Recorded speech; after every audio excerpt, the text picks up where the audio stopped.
Yes, we are Newsroom. Hello and welcome from Johannesburg here in South Africa. My name is Eben Jansen. This show is always live. It's broadcast from our studios right here in Auckland Park in Johannesburg. Between 9 and 12 every weekday morning, we're also streaming live on YouTube, so you can watch us back on demand on that platform later in the day, even if that's what you like. We ask you a question of the day today. It's got to do with festive season road safety. Is it a waste of money? There's the question. You can interact with us at SABC Newsroom. We'll be talking to the Road Traffic Management Corporation a little bit later in the show and ask them the same question. So please interact with us on that platform. Big news day ahead of us, so let's go to Elvis, who's standing by with an update. Thank you, Eben, and let's get right into it. Your top headlines.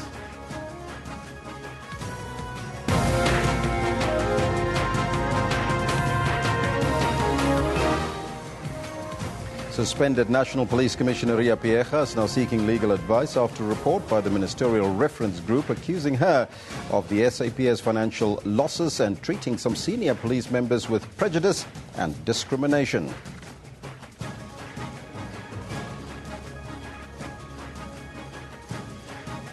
And we'll bring you that story a little later here on Newsroom. Now, Burundi has been put on notice by the UN Security Council to reject violence, return to international-led mediation efforts, or face additional measures against those who impede efforts towards a peaceful solution to the country's deteriorating situation. Those and minors arrested at the injured Marikana, but in fact we'll get that story a little bit later. First, let's find out from Pearl Magubani what's happening on the sports front. A very good morning to you, Pearl. Thanks, Alpha, and good morning to you. Well, let's take a look at what we have in store for you coming from the world of sports today.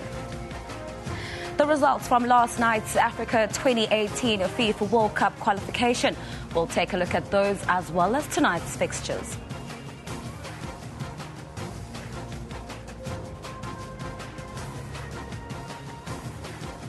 And of course, that big story, South Africa's Tokyo Sexwale, one of 5 approved FIFA presidential candidates, says he has a plan to rebuild the image of the global football mother body. And Toyota SA has announced the team that will tackle the 2016 Dakar Rally, starting from January 2nd to the 16th in Argentina and Bolivia in the new year. It's these and other sports stories coming your way, but for now, it's back to you, Elvis. Pearl, thank you so much. I've said Pearl Magubani. It's Pearl Shongwe. She's joining us this morning. Thank you so much. She'll bring you the sports news a little bit later. But right now, your top story this hour. Minors arrested and injured at Marikana want the Deputy President, Cyril Ramaphosa, to apologize and compensate all those who were affected. Their lawyer, Andries Nkome, has confirmed that a summons was served on Ramaphosa regarding shootings at Lonmin's Platinum Mine in August 2012, in which 34 miners died. Nkome says that summons were also served on government and Lonmin. Ramaphosa spokesperson Ronnie Mumwepa says that the Deputy President has instructed his lawyers to defend the action. Ramaphosa earlier told Parliament that he could not answer questions on Marikana as he had been issued with a summons in his personal capacity. Suspended National Police Commissioner Ria Piecha has questioned the legality of the report by the Ministerial Reference Group, which was presented before Parliament's Portfolio Committee on Wednesday. In the report, the MRG accused Piecha of the SAP's financial losses and treating some senior police members with prejudice and discrimination. Police Minister Nathi Nhleko hence found her guilty of misconduct. Piecha says that both these reports are unlawful and is now seeking legal advice.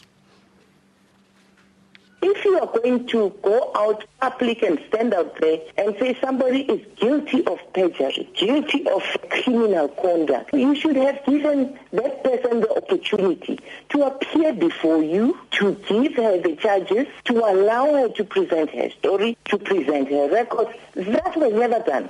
Not in the reference group. I've never seen those people. I can't point at one of them. I don't know who they are. I've never appeared before them. And I have requested that information in writing to the minister much earlier to say who are these people and how do we engage them. Burundi has been put on notice by the UN Security Council to reject violence, return to international-led mediation efforts, or face additional measures against those who impede efforts towards a peaceful solution to the country's deteriorating situation. In a unanimous decision, the Council adopted a French-sponsored draft resolution that fully endorsed the mediation efforts of Uganda's President Yoweri Museveni, while calling in the UN Secretary-General to deploy a team to the country to develop options to address political and security concerns. Please raise their hand. Amidst fears that government rhetoric was inflaming rather than calming the situation, the Council was forced to act and do so swiftly. We are dealing with a crisis which could turn into an explosion of violence. And I think it's fair to say that on the point you were referring to, everybody agrees. Everybody agrees. We need to act and face our responsibilities as Security Council. That's why our resolution provides a hook for additional measures in the future to be adopted by the Council. All parties refrain from actions that threaten peace, calls on the government to guarantee all human rights, for parties to cooperate with mediation efforts, and calls on the Secretary-General to update Council on next steps to secure the situation. This could involve rushing peacekeepers to Burundi or deploying a regional African force. We talk a lot about conflict prevention in general. Well, here is a very specific potential conflict which has been flagged up by the international community for many months now. We know how high the stakes are from the briefings that we all heard on Monday. We know that in the worst case, what we are talking about is a possible genocide, and we know that we have to do everything that we possibly can to prevent that. The Secretary-General's recommendations are expected in 15 days. Sanctions and imposing sanctions tend to be worlds apart in this council. Effecting sanctions would require a new draft resolution and an entirely new round of negotiations between council members, with Russia and the African countries already expressing doubts that sanctions would have the necessary effect on the ground. But by agreeing to this resolution, the first since this crisis began, the council is sending a united message that it will not allow the country to spiral out of control as it did in the 1990s. Shervin Bryceby's SABC News, New York. And that's your news for now. We'll take a break and we'll be right back after that.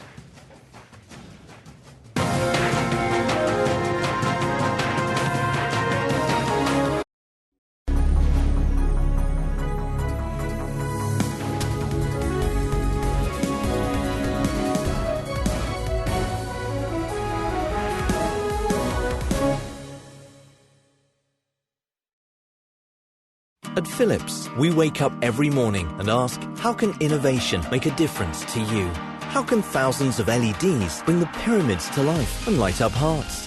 How can an air fryer make delicious traditional meals with up to 80% less fat? How can portable ultrasound be part of a program to help lower infant mortality in Uganda? Because the only innovation that really matters is innovation that matters to you. Innovation and you. Philips. The road to greatness is not an easy one. It's rough, tough, and full of barriers. And there's only one way to master it. Never, ever stop.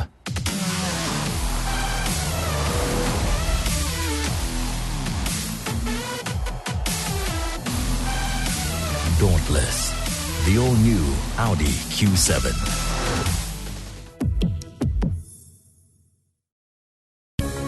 News at 1 touches the nerve of business locally and abroad. Find out how a move in the economy affects you daily. We bring to you all stock markets information across the globe daily. We deliver the latest news and sport news of the day. Make a date with lunchtime news at 1 daily.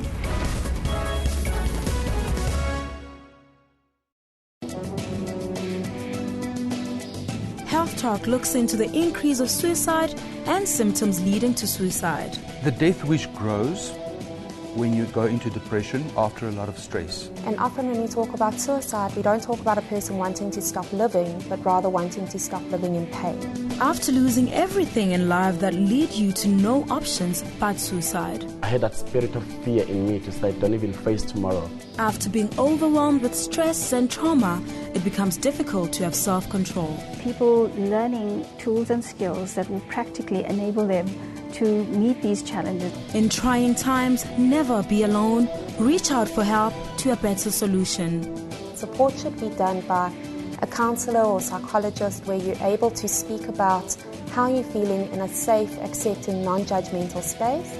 For all your health tips, join Dr. Silo Mutawuni every Saturday from 9 till 10.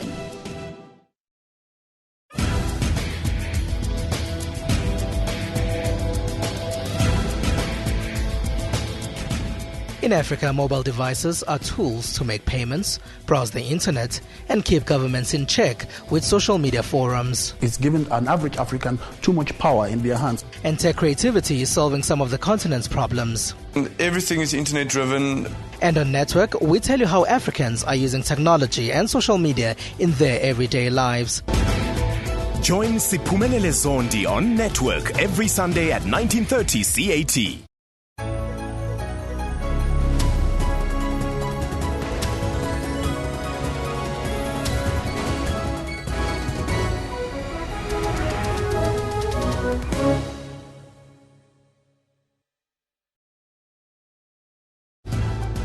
Media Monitor, your weekly media news review program.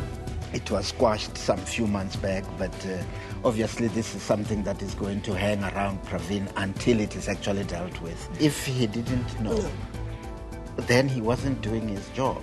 In it, she described how the man's hair was frozen, although the man has no hair.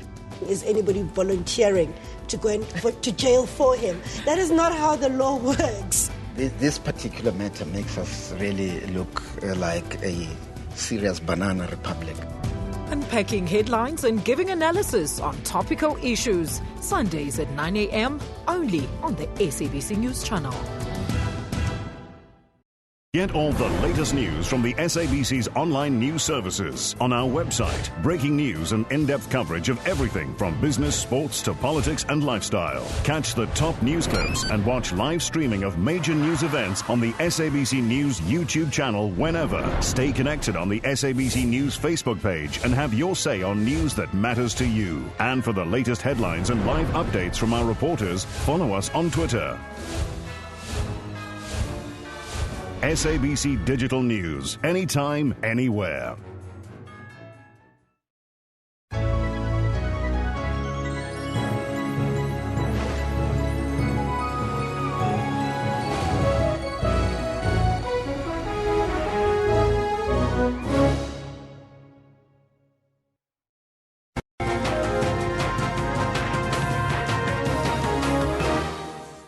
Welcome back. Time for us now to move on with the show. You're still with Newsroom. Now, the Department of Health has underspent on its National Health Insurance Fund by 305 million rand. It's reported currently the Department of Health is spending billions of rands refurbishing hospitals and clinics and also recruiting doctors to work in state facilities. To talk about this and give us a little bit more detail, we're joined by Jeanette Hunter from the National Department of Health. A very good morning to you. Thank you for joining us. Good morning, Eben.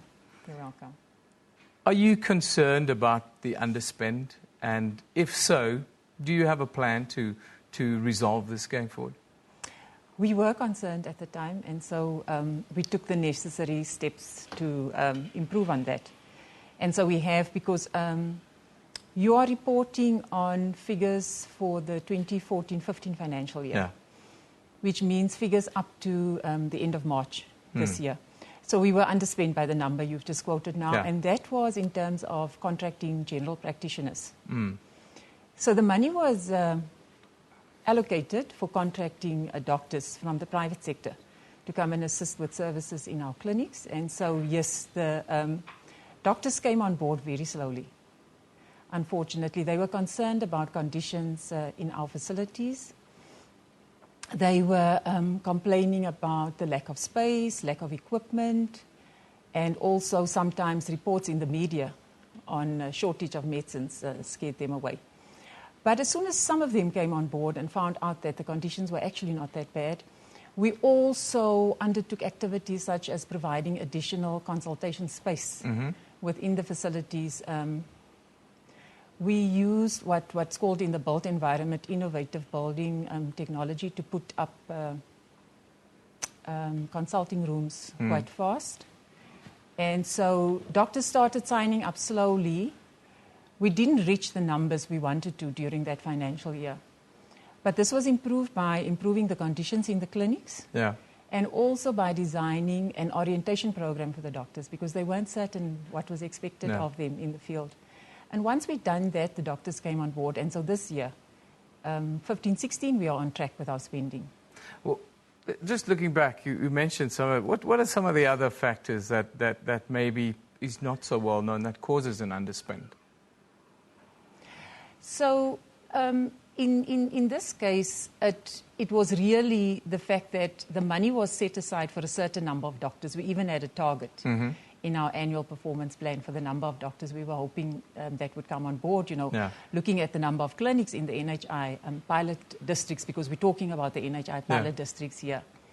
And so the underspending in this case is simply not meeting that target. We were wanting, I think, 600 doctors. And within the first few months, we had already thought we would have had 50% of the doctors come on board. We started with a figure such as 20 doctors. Because the doctors were really reluctant, they were uncertain. And as I say, as more and more of them came on board, and actually what brought the tipping point was the orientation program we designed for them. And starting this financial year, we also outsourced the recruiting of the doctors, and that helped a lot. Going forward, the overall outlook of the NHI, are you happy with where you are and with the future outlook? What we're busy with currently is to prepare the health environment for quality services for all South Africans. And so all of us working in the health department, national or provincially, we wish we were there already. But we are not. I think we are on track, though. If you look at the system was run down. We were overwhelmed by the high numbers of HIV in this country. And getting that program on track to get everybody who needs to be on ARTs. And remember, there's facilities and people in facilities who have to do this. You and I talk about it, but there's activities that take place within these facilities. You have to have the right numbers of staff. You have to have the space within the facilities to see all these large numbers of patients. And so I think we are on track with refurbishing, as you were saying. We're spending billions on refurbishing our facilities. We just wish we were ready for South Africans already, but we're not. I think it's still going to take about 3 or 4 years before we have our healthcare service delivery environment where we want it to be. You talk about that, and one understands the difficulty with implementing a system like this. Even in Britain, where they have one of the best ones in the world, it took a long time to implement and to get right. You mentioned a 3 to 4 year outlook to get it right. Is that realistic? Our service providing environment, it is, if we can secure the resources from National Treasury, because we've got the blueprint for what the ideal clinic should look like. And we use that term ideal clinic when we refer to the primary healthcare facilities, and those are clinics, community health centres, and soon we'll be moving on to our district hospitals. And while my team and I are working on primary healthcare facilities, I've got a colleague who's busy attending to hospitals, to the negatives and the weaknesses in hospitals as well. So we've got the blueprint. If we can get the resources, you can leapfrog from where we are now to what we should be. We don't want to pretend that we have all this time. South Africans are dissatisfied, and South Africans are unhappy with the current environment pertaining to the health sector. That is correct. But now, when you get it right, and you hit your targets over the years to come, who do you see as the key beneficiaries of the NHI? The people of South Africa, everybody. Poor, rich, rural, urban. Everybody needs to have the same kind of services from our health services. But then we're going to call on the people of South Africa to do their part as well in keeping themselves healthy, Yes, eating well, exercising, not smoking, prevention. Not overdoing it with alcohol. So we're going to count on South Africans to keep themselves healthy Well, you've so got that we maintain these good facilities for when they really need it, for when they're really sick. You have a very difficult job ahead of you convincing South Africans of that. We have the worst binge drinking record on the planet right now, and we're one of the top 5 drinking nations in the world. So your work is cut out on that front as well. Thank you. We're going to count on the SABC to help us with it. We with always educating do. South Africans we always to do. keep That's the themselves role of the healthy. national broadcaster is to try and help our nation get better. Thank you for joining us. Thanks so much. That's Jeanette Hunter from the National Department of Health. No, you're supposed to sit down, Janet. We're not done yet. That's Janet Hunter. She's from the National Department of Health here in South Africa. We're talking about the NHI, and she says 3 to 4 years is the time frame before we'll get it right, and we'll just have to be patient. Yeah, as South Africans, of course. One thing that has South Africans totally impatient at the moment is water, a lack of water in the northern parts of the country. Now, as the country continues to struggle to cope with the current water crisis, 3 water tankers were stolen from South Hill, Westdene and Crown Gardens in Johannesburg over the last 48 hours or so. The tankers were deployed to areas where taps had run dry. Joburg Water spokesperson Hilgard Matthews said they believe the tankers were stolen at night when people were sleeping. He also condemned these actions, saying they were very selfish acts, as these tankers are deployed to assist residents who are struggling with the water crisis and the lack thereof. Now, there's been an outcry on social media because of this. Roman talks about water tankers stolen in suburbs that have no water. This Ubuntu is working wonders. A little bit of sarcasm there. Antoinette Miller says, where are you going to hide 3 stolen water tankers, though? Antoinette, that is a legitimate question. Then St. Letze says, some are surprised that water tankers were stolen in Joburg. They have even stolen traffic lights before. Who is this they that you are talking about, Santa? Anyhow, Thesna Ashton talks about, heard that 3 water tankers were stolen. It's so frustrating that some people don't see the bigger harm they're doing by stealing. Those are some of the questions of this story in Johannesburg, where water tankers were stolen over the last 8 hours, and these tankers were put there by the city, to try and alleviate the difficulty. Of course, bottled water, the shortages at supermarkets, it's a real problem. So we all have to chip in and do our bit to save water. Now, our picture of the day, this one comes from Nirvana Maestri, and it's captioned, desperate times for residents of Sapphire Town as they protest the lack of water tankers. They say, we want water, is the hashtag. Water shortage. Now, I can tell you, in that area, Westdene, Sapphire Town, water tanker was stolen. So please, we implore you, don't go out and steal the water tankers. They're there to help everybody. There's a question around Ubuntu. Maybe we need to get our heads around that a little bit. Time now to move abroad and take a look at the front pages from around the globe. We'll start in Europe, where the Times reports that American forces have conducted a drone strike against the British ISIS fighter dubbed Jihadi John. Then, across the pond, the International New York Times says within the next few months, surgeons at the Cleveland Clinic expect to become the first in the U.S. to transplant a uterus into a woman who lacks one so that she can become pregnant. Then finally in Israel, the Jerusalem Post reports that at least 43 people were killed and more than 240 wounded yesterday in 2 suicide bomb blasts claimed by the Islamic State in a crowded residential district in Beirut's southern suburbs, a stronghold of the Shiite Muslim group Hezbollah. Let's now take a look at what's happening around the country today. We'll start in Port Elizabeth, where, the legal team of Christopher Panayiotou will again approach a court in an attempt to have access to the police docket. Panayiotou is facing charges of murder and kidnapping, along with 2 other men for the abduction and killing of his wife, Jade, earlier this year. Then in the capital, the man who raped and killed his 4-year-old niece, Jasmine Pretorius, is set to be sentenced today. Cyril Dutoit pleaded guilty of raping and killing Jasmine in December of 2013. The state asked for a life sentence due to the gruesome nature of the crime, saying anything less will not be in the interest of justice. Time for us to take a break. You're watching Newsroom on SABC News.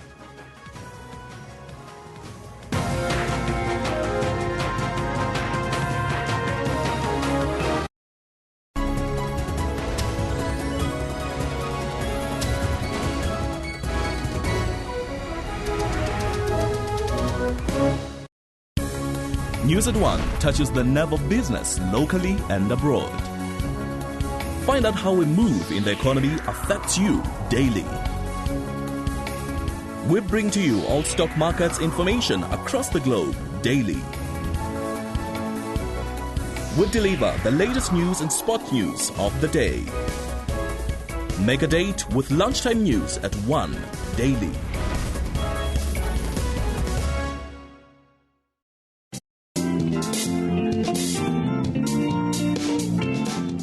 Makamelo Sekhontse, one strong woman who said no to hunger. She never allowed circumstances to pull her down. At daybreak, she is up and running in the streets of Johannesburg to make her living. After 12 hours of hard work, she goes back home being able to put food on the table. Join me, Bule Molebatsi, on your show about those who take on and conquer life challenges every Saturday at 5:30.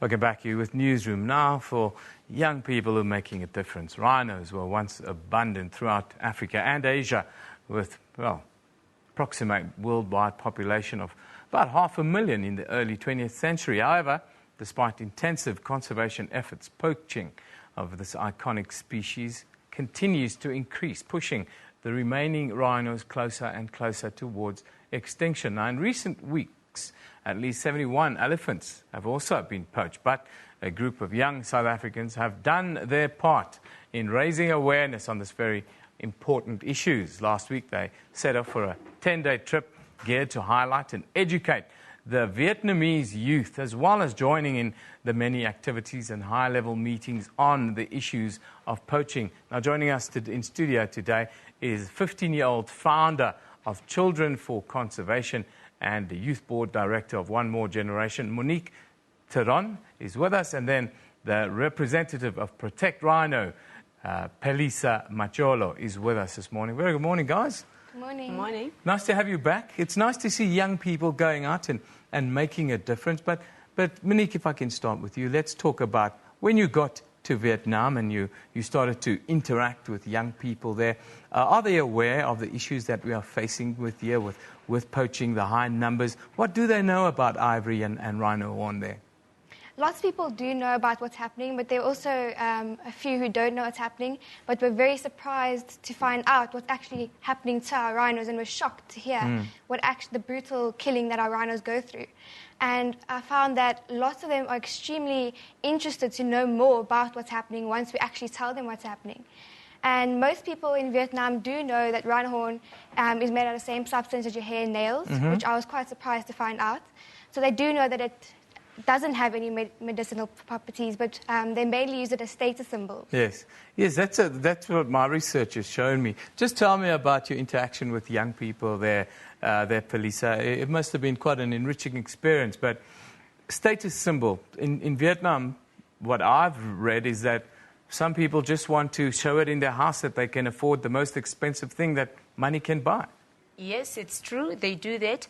But it's nice because the youth of Vietnam, they realize that thing, it's very wrong. So it was easy to educate them, to tell them that rhino horn, it's no medicine. And again, it's not good to kill an animal just because you want to show that you are rich. So the youth of Vietnam, they understand that very carefully. The problem is with the elders. You're talking about the elders. What, Monique, are still some of the beliefs that surround rhino horn and even elephant tusks in that part of the world with the older generation? Many of them still believe that it has medicinal properties and it cures things such as cancer and even a common cold. So many of them still aren't educated about the rhino horn and don't know that it's not medicinal value, but the youth, they seem to be more aware about what's actually happening. And you interacted with government agencies there, I'm sure that they are also quite concerned about what's happening, police. What were the discussions that you had with government agencies in Vietnam? The discussions that we had, they are also want to play a big part in this awareness. So even them, they have the program that they are doing for the youth so that the youth of Vietnam can also educate the elders and the other youth around Asia. It looks like there is a movement amongst the young people in Vietnam. Were you surprised to find that there are young people in Vietnam that maybe are a little bit embarrassed about what's happening? Yes, I was extremely surprised. After we did the educational talks, a lot of the kids actually came to speak to me afterwards and said that they are very passionate about this as well, and they would also like to do something that they could do to help out of the situation. That's fantastic to hear. Let's hope we can change this groundswell. But you guys got involved with a lot of activities there, I've been told. The Rally for Rhinos, bike ride. Tell me about that and some of the other stuff that you did. We did many activities. We did 1 million footprints, and we also... the biggest event, it was when we were doing the World Fest. That was a very interesting event. It was a beautiful night because it was where all the famous artists of Vietnam and some of the South African embassies, USA embassy, they were there also. They were also raising their voices about the crisis that we are facing in South Africa. So we did some traditional performances, some rapping artists of Vietnam. It was fantastic. You guys had a lot of fun. It's nice to do good when you're having a little bit of fun. But tell me, did you do some media work there? Were you on TV? Did you appear on radio shows, that kind of thing? Did you have that kind of impact while you were there? I think we had one press interview after the Rally for Rhinos bike race, and then there were also TV cameras at the one outreach event we did. Yes, and we also had a meeting with the Biodiversity Conservation Agency where we had the privilege of speaking to government officials about the issues facing rhino poaching. And we got to hear their ideas and give our ideas of how South Africa can work together with Vietnam. Now, here in South Africa, we're on the other side of it. Sometimes we can feel a little bit hopeless and lost because this problem is so big and it seems to be getting worse and worse and worse. Do you think that we're doing enough in South Africa to stop rhino poaching? Should we be doing more? Yes, in my opinion, I think that we should do more. Maybe if we get the South African president to be involved also, and some of the chiefs of the rural areas where we'll find the wildlife, if they can also get involved, I think that we can do more. And Monique, you guys interacted with young people there. It looks like they've created a lot of hope in your minds for the future, a lot of hope in overcoming the problem with rhino poaching and even elephant poaching on the continent. Looking back, what's a highlight for you of this interaction and the trip that you guys were on? Well, I had to leave before the Wild Fest event, unfortunately, to write exams. But seeing the pictures on the website and Facebook of all the banners of the 1 million footprints hanging everywhere, of the footprints of Vietnamese people who actually put their feet down against the poaching, were hanging all around Vietnam. And this campaign called 1 Million Footprints to Save Africa is basically a campaign where you take a stand against the killing of our wildlife by putting your feet in paint and then onto large strips of cloth and basically show the world that you are against what's happening and you take a stand against poaching and take a pledge to do as much as you can to raise awareness about what's happening. Well, you guys have done a fantastic job. I just want to ask you, Pelisse, in conclusion, when you look back at a trip and you look back at Vietnam, do you think that the awareness is growing there, that this should not be happening? I think the awareness is growing. The youth of Vietnam, they show positivity because we have contacts with them. They also want to start the organization like the project KZN Rhino and 1 Million Footprint. They want to be more involved. So I think we achieved what we went there to do. Well, you guys have done a great job. We need more young people to get involved, to talk to young people in other countries because it's a global problem. It's not only our problem. It's all of Africa's problem. It's the world problem. It's all of our children's problem. Thank you very much for joining us and for the fantastic work that you guys did over in Vietnam. That's what's going to make a difference. Thank you. Thank you. Now, we move on to a story that's in the news. Suspended National Police Commissioner Ria Piecha, she says now that she's going to take legal action against the authors of critical reports against her. This comes after Police Minister Nadine Ndleko's ministerial reference group made both criminal and misconduct findings against her. In a statement, Piecha says the processes followed were grossly unlawful and unethical. There have been lots of different opinions doing the rounds on social media. Of course, everyone has an opinion on it. Let's take a look at what some of you are saying. Now, Wandalinda talks about this must be a joke. The woman is clearly being bullied. One has to wonder what happened there. The hashtag there is Ria Piecha that she's talking about. Now, only Paulo Jordan had the decency to resign. Ria Piecha, like others, will neither admit wrong nor resign. Talking, that's number one, Wamambo. Free Palestine says National Police Commissioner being left to the wolves. That one is from Nkala. Then Busiso Mwana says, besides Ria Piecha being guilty on the Marikana massacre, but what they're doing now is taking spotlight away from other people. Yes, lots of different views on these issues now. We move on. Now, question of the day. Unfortunately, the Road Traffic Management Corporation, they didn't pitch for the interview that we organised, but the stats are very concerning. A preliminary total of 1,357 people lost their lives due to fatal road accidents over the festive season last year.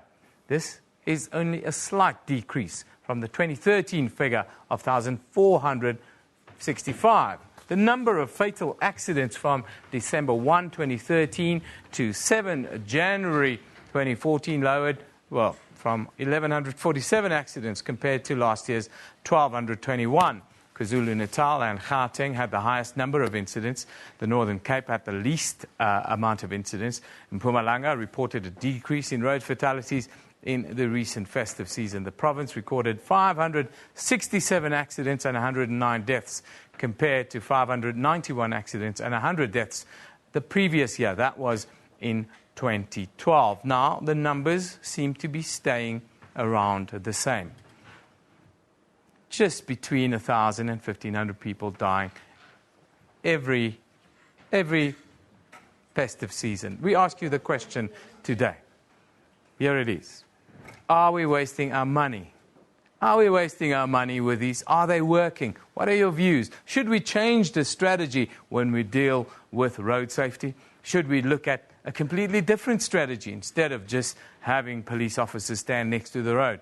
That's our question. Are road safety campaigns a waste of money? And my question to you is, should we think of different strategies? And if so, what are they? Send us your views, your comments on what you think should be done differently in order to deal with the scourge of road deaths at SABC Newsroom. Now, Elvis is standing, well, he's actually sitting by to bring us Soweto Fashion Week. That's once again upon us.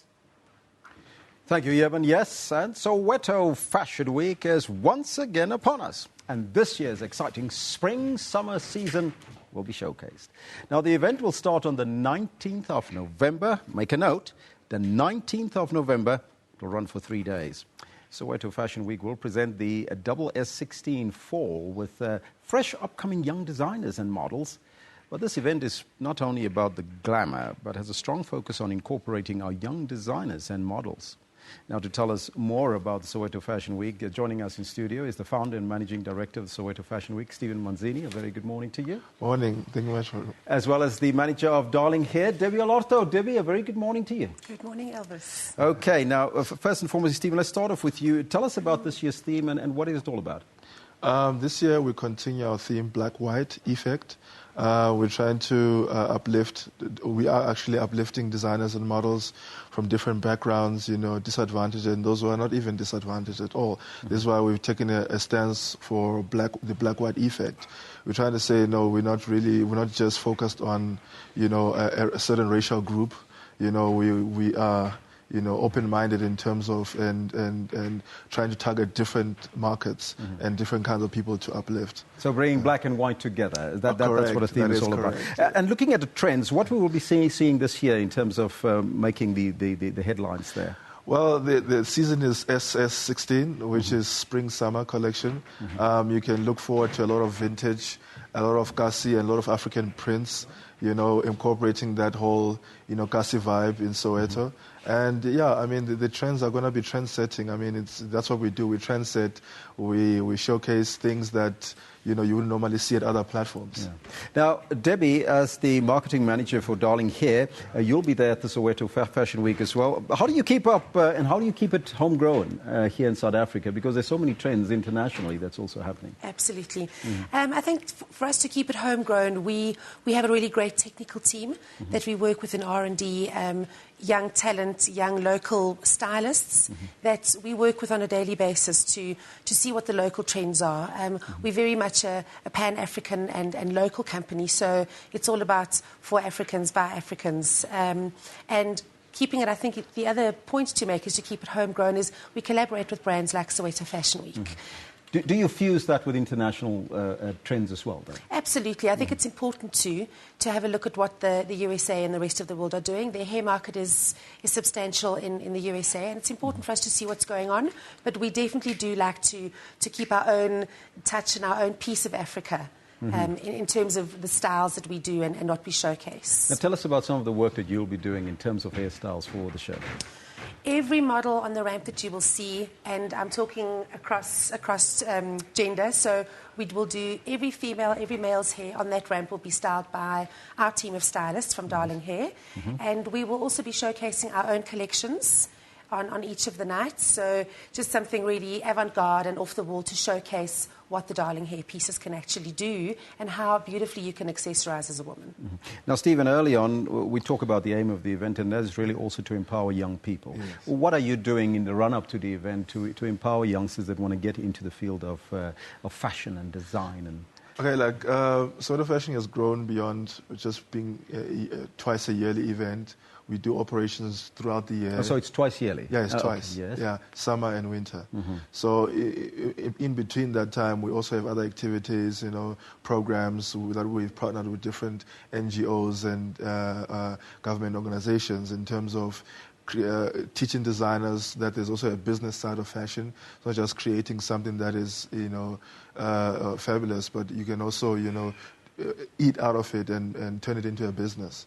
Are you seeing some good talent coming from the youth, and especially from the colleges that you see around that's coming through? Yes, there is definitely a lot of good talent, but funny enough is that most talent comes from people on the streets. Yes? You'll be very much surprised. I don't know how that is the case, but most of the guys who are actually creating things that are sellable and that are creative are guys who didn't even go to varsities and colleges, which is quite phenomenal. What are some of the big names that we'll be seeing at the Fashion Week?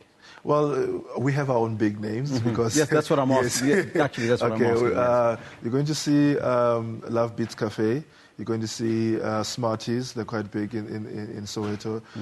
You're going to see a lot of other brands actually coming from other African countries. We've got brands from Zimbabwe, brands from Botswana coming in. We've got brands from Ghana coming in to showcase. And you can look forward to be wowed and see a different experience. There's also a bag competition that I've noticed that you're going to have. Tell us about that designer bag competition. The designer bag competition is based on another brand that we've collaborated with, which is Canon. They're trying to, become more creative in terms of their camera bags that people actually put their cameras in. And that is part of the things that we've actually incorporated into Soweto Fashion Week in terms of our designers are going to create bags to suggest in terms of the global market, in terms of other markets that Canon can actually showcase, swag bags, so to speak. All right. Just to recap then, the Fashion Week is starting on the 19th of November. It runs for 3 days continuously. Yes. Exactly where is it going to be? It's going to be the Soweto Theatre. On the 18th is our pre-launch party. Then 19, 20, 21 is Soweto Fashion Week. You can find your tickets, a combi ticket. $60 gets you in. And you can look forward to a wonderful experience. And hopefully we're invited. Yes. All right. Stephen, thank you so much for your time. Stephen Manzini, the founder and managing director of the Soweto Fashion Week, as well as the marketing manager of Darling Hair. Debbie Alorto, thank you so much for joining us. Thank you very much for having us, Elvis. And good luck with the show. Now, Eben is standing by to take a look at what's happening on Facebook. Over to you, Eben. Yeah, Elvis, I'm sure I'll see Elvis at Soweto Fashion Week. a very well-dressed man looking quite pretty in pink today. But let's have a look what's happening on Newsroom's Facebook page today. Of course, you'll see there that the strike by parliamentary staff affiliated to the National Education, Health and Allied Workers Union is set to continue later today. Staff are striking over performance bonuses and better working conditions, they say. Then, exams at the University of the Western Cape will continue on Monday. Exams which were cancelled this week because of violent protests on campus will also be repeated in the first week of December. Then, the month of November marks the 155th anniversary of the arrival of Indian people in South Africa. Now, as part of the celebrations, it's been announced that a Centre for Indian Diaspora Studies will be established at the University of KwaZulu-Natal. We'll be with you, back with you rather, after a short little break. Don't go away.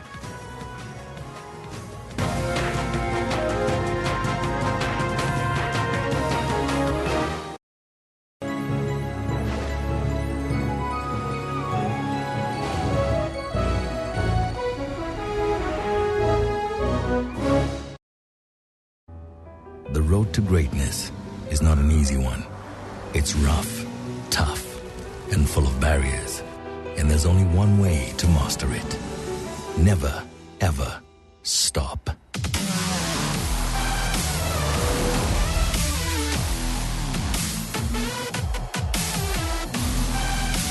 Dauntless.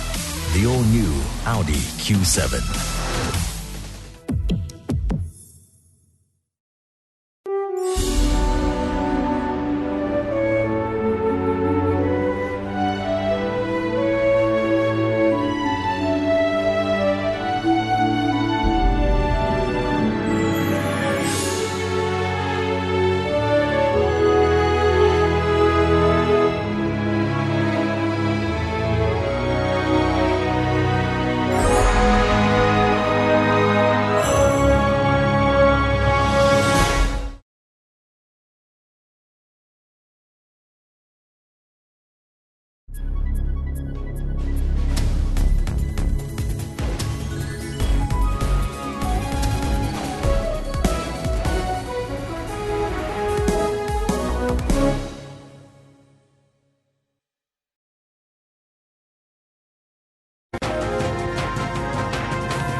Welcome back. You're still with Newsroom now. We're shifting gears here on a Friday. South Africa will be hosting Miss Heritage 2015 for the second time in a row this weekend.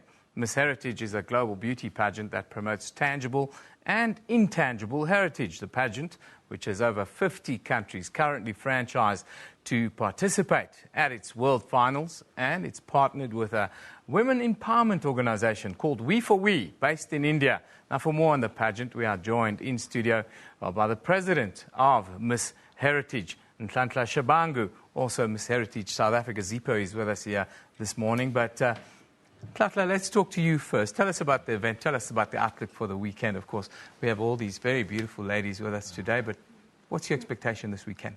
Well, we're expecting to see a tremendous event. We are having countries from all over the world that will be represented on the day of the event. They'll be clad in their national beautiful colors and regalia, where they'll be showcasing their culture, showcasing their heritage. They'll be telling us who they are, where do they come from, what makes their country tick, you know, what it is about their country that must attract the world to that particular country. So it's going to be an exodus of excitement. What's the core mandate of Miss World Heritage? What do you want to achieve with this? Well, I think for us is to foster social cohesion, is to foster tolerance for one's culture. Diversity. Yeah. So as we say that we are united in different colors. And so our vision essentially is to accentuate that more than anything. Celebrating diversity and social cohesion, absolutely wonderful, wonderful initiative, I think. But Zippo, you are Miss Heritage South Africa. Tell us about your outlook and your experience wearing the sash. How's How's it changed your world? Yes, sir. It's been completely impeccable. It's been amazing just to be able to touch lives and to be able, not just now, to carry the banner and embrace being a South African on a personal level, but to also educate people. I've worked with a lot of young people. That's been amazing to just get to harness the true values of Ubuntu, what we stand for as a nation. It's been amazing. Yeah, Ubuntu's been a discussion point this morning because some people have been stealing the water tankers that have been trying to bring water to the communities where there's no water. So some people are not feeling that little bit of Ubuntu feeling. But we have an international cast in Atlanta. Tell us about the countries participating and tell us about the ladies that are with us today. Okay. Well, the countries that are participating are countries that we have a footprint on. We got presence in all the continents of the world. You know, you got your Oceanias, your Eastern Europe, your Africa, America, South America, you know, North America. So all the countries are there. The globe will be here. The whole globe will be Where's there. the event going to be hosted? And we're hosting it for a second time now. Yes. Tell me about the first one, the experiences you've learnt, and what you hope to maybe do a little bit better this time around. Yeah, well, it's going to be hosted at Galaga Estate in Midrand on the 15th, this coming Sunday, 15th of November, 6 o'clock. The show starts. What we expect, honestly, is to do a more spectacular show than we did last year. We are growing exponentially. Yeah. We've learned quite a lot, you know, ever since we've done it from last year. Remember that the inception of it started in Zimbabwe. Yeah. And then it moved to South Africa last year and this year, and it's been growing quite well. And we're expecting, you know, an influx of people that will be there. You know, all these countries will be there, their embassies will be there, and their countrymen will be there. I know Miss Bahamas, Puerto Rico, you know, I know, all of you. Anyway, so more other countries. No, in South Africa, we've got a Heritage Day. We're one of the few countries that actually have a Heritage Day where we celebrate our diversity. It's a good thing to be different. It's not a problem in South Africa to be different. We accept that. But are you showing these ladies what our country's about? Have you taken them to maybe some of our heritage sites, for instance? Okay. Zippo will help me. I think the first one that we went to, you guys went to Limpopo, to AM Lodge, where they got to experience the beautiful, luxurious lodge over there, and they got to experience, you know, a bit of Big Five, not all of it. Yeah. They got to walk with the lions. Oh, they were introduced to the Shangaan culture. Is it warm enough in South Africa for you guys? You like the weather, yeah? It's too hot. It's a little bit too hot, hey? Well, I believe that, for example, us coming from the Caribbean, a few of us in the Caribbean, the sun is like unstoppable. It's not something that you can sort of like adjust. Like, it's too hot. Can you put the AC on? Yeah. So I mean, we're quite okay with the heat. Trying to, you know, keep it together with the makeup and the hair and still look beautiful. It's something that I'm well aware of. Makeup when it's hot and sweaty, it's not really the best thing. But all the best this weekend, guys. I hope you guys have a fantastic show. Nhlanhla Shabangu, who's the organizer, is with us here today. A man who's feeling a little bit uncomfortable there on the other side of the set. You can relax now, Phil. You can stand a little bit closer, actually, if you want. Phil, I read this morning that we've got a 70% chance of rain on Monday. Is that true? Maybe Monday, but the temperatures should be coming down as we move through the weekend, and that's because of the rain. So the rain is finally coming in. Maybe not a 70% chance of rain, and maybe only at night's time, but it's coming anyway. You must pray for rain then. We need the rain. We've got to dance for rain. We've got to do more than pray for rain. Well, the ladies are going to dance the weekend. Phil, please give us a quick update there. Thank you very much. All right. Well, as we start off, we're going to take a look at what's going on in South Africa's southeastern areas, because this is where the concentration of the rainfall is happening. It's as a result of the interaction between low and high pressure systems. You can see that low pressure system in the central Botswanan region here, drawing in a lot of moisture from South Africa's southeastern coastline. That's coming in towards the high veld of South Africa. Of course, water restrictions in these areas at the moment. This should alleviate some of that pressure. Definitely not all of it, but nevertheless, it is good news there. As we move towards the western areas, we're going to see high pressure systems still causing clear conditions over this area here. but continuing into the following day. This is for tomorrow, of course. We're going to see that clearing all the way through into the central regions of Namibia as well. Now, taking a look at the southern coastline, it is going to be a little bit rainy there into tomorrow, which again is not bad news at all. Some cloud cover associated with that as well. Isolated to scattered showers and thunder showers forecast, and that's extending all the way now through into the central regions of Botswana, where that low pressure system is situated. Now, these pressure systems are going to cause some conditions such as wind, and this, of course, means conditions highly conducive to the spread of veld fires. If you're going to be in South Africa's central regions here, do be very aware of that. We've already seen some devastating fires in the area. Let's keep that risk down to a minimum. Pretoria peaks at 36 degrees. Temperatures all the way throughout the central interior are nice and warm there, ranging through the 30s. Of course, some temperatures in Limpopo province reaching up into the 40s today, but they're coming down with that rainfall in the evenings. Towards the southern coastline, still warm temperatures between about 19 and 26 degrees. It's going to be a beautiful day there, if not a little bit cloudy. But those clouds develop and they rather diminish as we move into the southern parts of Namibia here. Sunny skies all the way throughout the area with a 26 to 34 degree maximum. It's going to be a sunny one there, but some higher level cloud cover moving into Windhoek and the surrounding areas. Partly cloudy skies again concentrated over Otjiwarongo, Grootfontein and Tsumeb. My own peaks at 41 degrees. Francistown shares that same high. Not the warmest area, though. We, of course, still have Gaborone there. 42-degree maximum temperatures with convection-related cloud cover. It's going to be a hot day in Gaborone. A little bit of rainfall might just come into the area as well. High-level cloud cover residual over Victoria Falls, Bulawayo and Beitbridge, but we are going to see that dissipating very, very quickly. Kariba's at 41 degrees. If you're going to be on the lake today, it is going to be a scorcher. Tete also scorching temperatures at a maximum of 43 degrees. It's going to be a hot one along the coastline too. 37 in Kulimane. Of course, as we move south, we're going to see the continuation of very, very high humidity. It's going to make these temperatures feel a lot warmer than they are, especially in direct sunlight. Do remember that. Shai peaks at 38 degrees. We're also seeing temperatures nicely into the 30s along that western coastline of southern Madagascar. 31-degree maximums forecast for you in the far southeast. We're also seeing 31-degree highs as we move into the central regions of northern Madagascar. But, of course, one of the warmest areas, Mahajanga, 34-degree maximums forecast there this afternoon. That's where I'm going to leave it for now. Lots more coming up in the show. Stay tuned.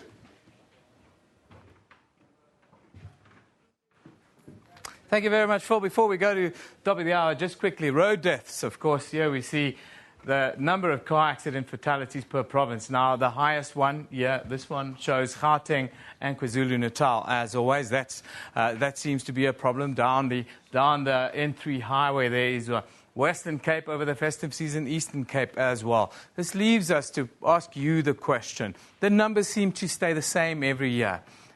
Are road safety campaigns a waste of money? It's a legitimate question we're asking you. We tried to have the Road Traffic Management Corporation in with us today. They accepted an interview, but unfortunately they didn't pitch this morning. It's a question that we wanted to put to them. But now you should answer this question then on their behalf. Are we wasting our money with all these extravagant road safety campaigns if the numbers are not coming down? Elvis will be back with us at the top of the hour with an update. We'll see you then.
Are you saying the king must go to jail? You are not royal blood, therefore you are going to serve time on behalf of the king.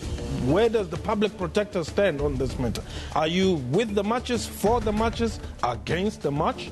If this is your ancestor, it is very much his ancestor as well, because this is the cradle of humankind.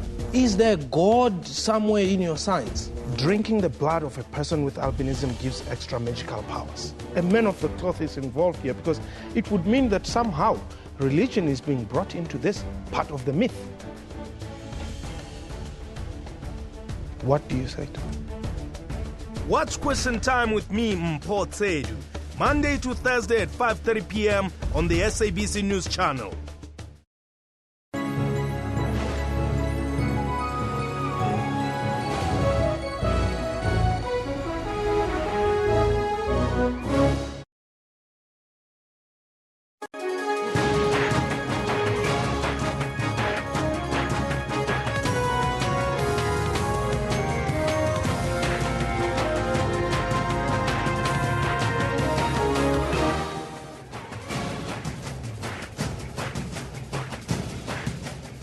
It's 10:00 hours Central Africa time on this Friday, the 13th of November 2015. Jumbo Africa, and a very warm welcome to the second hour. This is Newsroom. I'm Elvis Preston. I'll be with you until 12 o'clock. You have to stay with us as we broadcast live from our Auckland Park studios in Johannesburg, South Africa, to the rest of the African continent. But first, let's take a look at all your news headlines.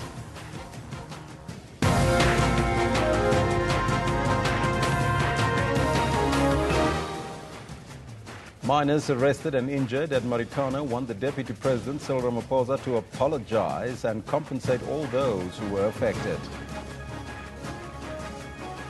Suspended National Police Commissioner Ria Piecha is now seeking legal advice after a report by the Ministerial Reference Group accusing her of the SABC financial losses and treating some senior police members with prejudice and discrimination.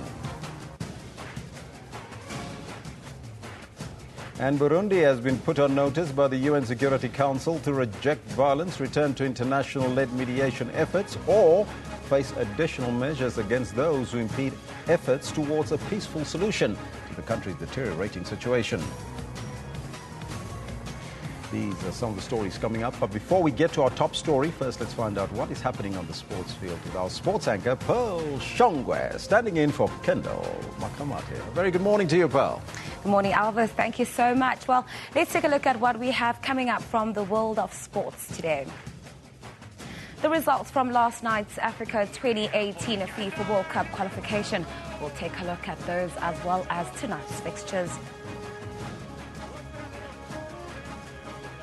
That developing story, South Africa's Tokyo Sahwale, one of 5 approved FIFA presidential candidates, says he has a plan in mind to rebuild the image of the global football mother body. And finally, Toyota SA has announced the team that will tackle the 2016 Dakar Rally starting from January the 2nd to the 16th in Argentina and Bolivia in the new year. We have these and other sports stories coming up, but for now it's back to you, Elvis. Thank you, Pearl. She will be back a little bit later. Our top story this hour. Miners arrested and injured at Marikana want the Deputy President, Cyril Ramaphosa, to apologize and compensate all those who were affected. Their lawyer, Andries Nkome, has confirmed that a summons was served on Ramaphosa regarding the shootings at the Lonmin Platinum Mine in August 2012, in which 34 miners died. Nkome says that summons were also served on government and Lonmin. Ramaphosa spokesperson Ronnie Mumwepa says that the Deputy President has instructed his lawyers to defend the action. Ramaphosa earlier told Parliament he could not answer questions on Marikana as he had been issued with a summons in his personal capacity. Suspended National Police Commissioner Ria Piecha has questioned the legality of the report by the Ministerial Reference Group, which was presented before Parliament's Police Portfolio Committee on Wednesday. In the report, the MRG accused Piecha of the SABC financial losses and treating some senior police members with prejudice and discrimination. Police Minister Nathi Nhleko hence found her guilty of misconduct. Piecha says that both these reports are unlawful and unethical and is now seeking legal advice. If you are going to go out public and stand out there and say somebody is guilty of perjury, guilty of criminal conduct, you should have given that person the opportunity to appear before you, to give her the charges, to allow her to present her story, to present her records. That was never done. Not in the reference group. I've never seen those people. I can't point at one of them. I don't know who they are. I've never appeared before them. And I have requested that information in writing to the minister much earlier to say who are these people and how do we engage them. The KwaZulu-Natal Premier, Senzo Mchunu, is leading celebrations of 1 million citizens sustained on the antiretroviral program. Now, KwaZulu-Natal province is one of the highest prevalence of HIV in the country. Now, for more on the story, let's now cross live to Richmond in the KZN, where our reporter Blaine Herman is standing by. Very good morning to you, Blaine, and over to you. Yeah, very good morning to you, Elvis. Good morning, everybody. Live from Richmond in the KwaZulu-Natal Midlands. It's where we find the KwaZulu-Natal government celebrating the successes of the antiretroviral program. Now, they're celebrating the success in terms of sustaining and prolonging the lives of now 1 million of its citizens that are living with HIV. It is indeed an important program. It's been running from 2004, April 2004, and it has seen great results. It's regarded as one of the biggest programs of its kind in the world. Now, let me tell you where we're broadcasting from. This is the Richmond Clinic. This was the first primary healthcare facility or centre in the country, in fact, to be accredited with rolling out the antiretroviral program in this province. So it's a big day, a lot of milestones. Let's further this conversation. We have a number of gentlemen joining us now. The Premier, Senzo Mchunu, as well as Sibongiseni Dlomo, the MEC, as well as Mdu Shengu, who's been on this program for a while. Premier, gentlemen, thank you very much indeed for your time. Premier, you're also the chairperson of the Provincial Council on AIDS. Tell me, with this milestone done and dusted, 1 million people, progress indeed? It is indeed a remarkable progress in the rollout of ARVs in the country, but particularly in this province, which has the heaviest burden on HIV and AIDS. And therefore that we have been able to mobilize people, especially those that are affected by or are infected by HIV and AIDS, to accept that there's this exposure. We go to the clinic, collect your ARVs and take them. It means that we have made progress in terms of removing the stigma, and people feel free, just like you suffer any other disease. But also the fact that they remain stuck with this program, in this program, means quite a lot in terms of prolonging life, which is very, very important. And we think this is actually quite a milestone in our work in the province. Prolonging and sustaining life is key, but are you saying that it's a challenge to convince people to get onto this program? It is, if you consider that we have been battling stigma, we have been battling a sustained belief on ARVs, and that even people from rural area like Richmond now feel free to come to the clinic and collect ARVs, and that's all. Yeah. And I think really this is remarkable progress. And we want to take this opportunity and say to people in KwaZulu-Natal as a whole, let's go out there once you have tested positive and you are put into ARVs, just take them and make it a routine and comply, and this is your life. It is all, your life is our life, and our life is your life. And let us all make sure that as long as we can, let us sustain this life using ARVs. Yeah. It is indeed a joint effort, Dr. Dlomo, isn't it? How did we get to this point?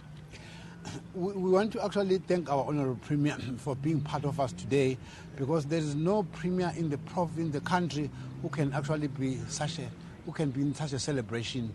We have about 3.4 million South Africans who are on treatment countrywide. 1 million of those are in one province, and the rest are shared by the other provinces. We actually we are happy about that because of the progress that we have made.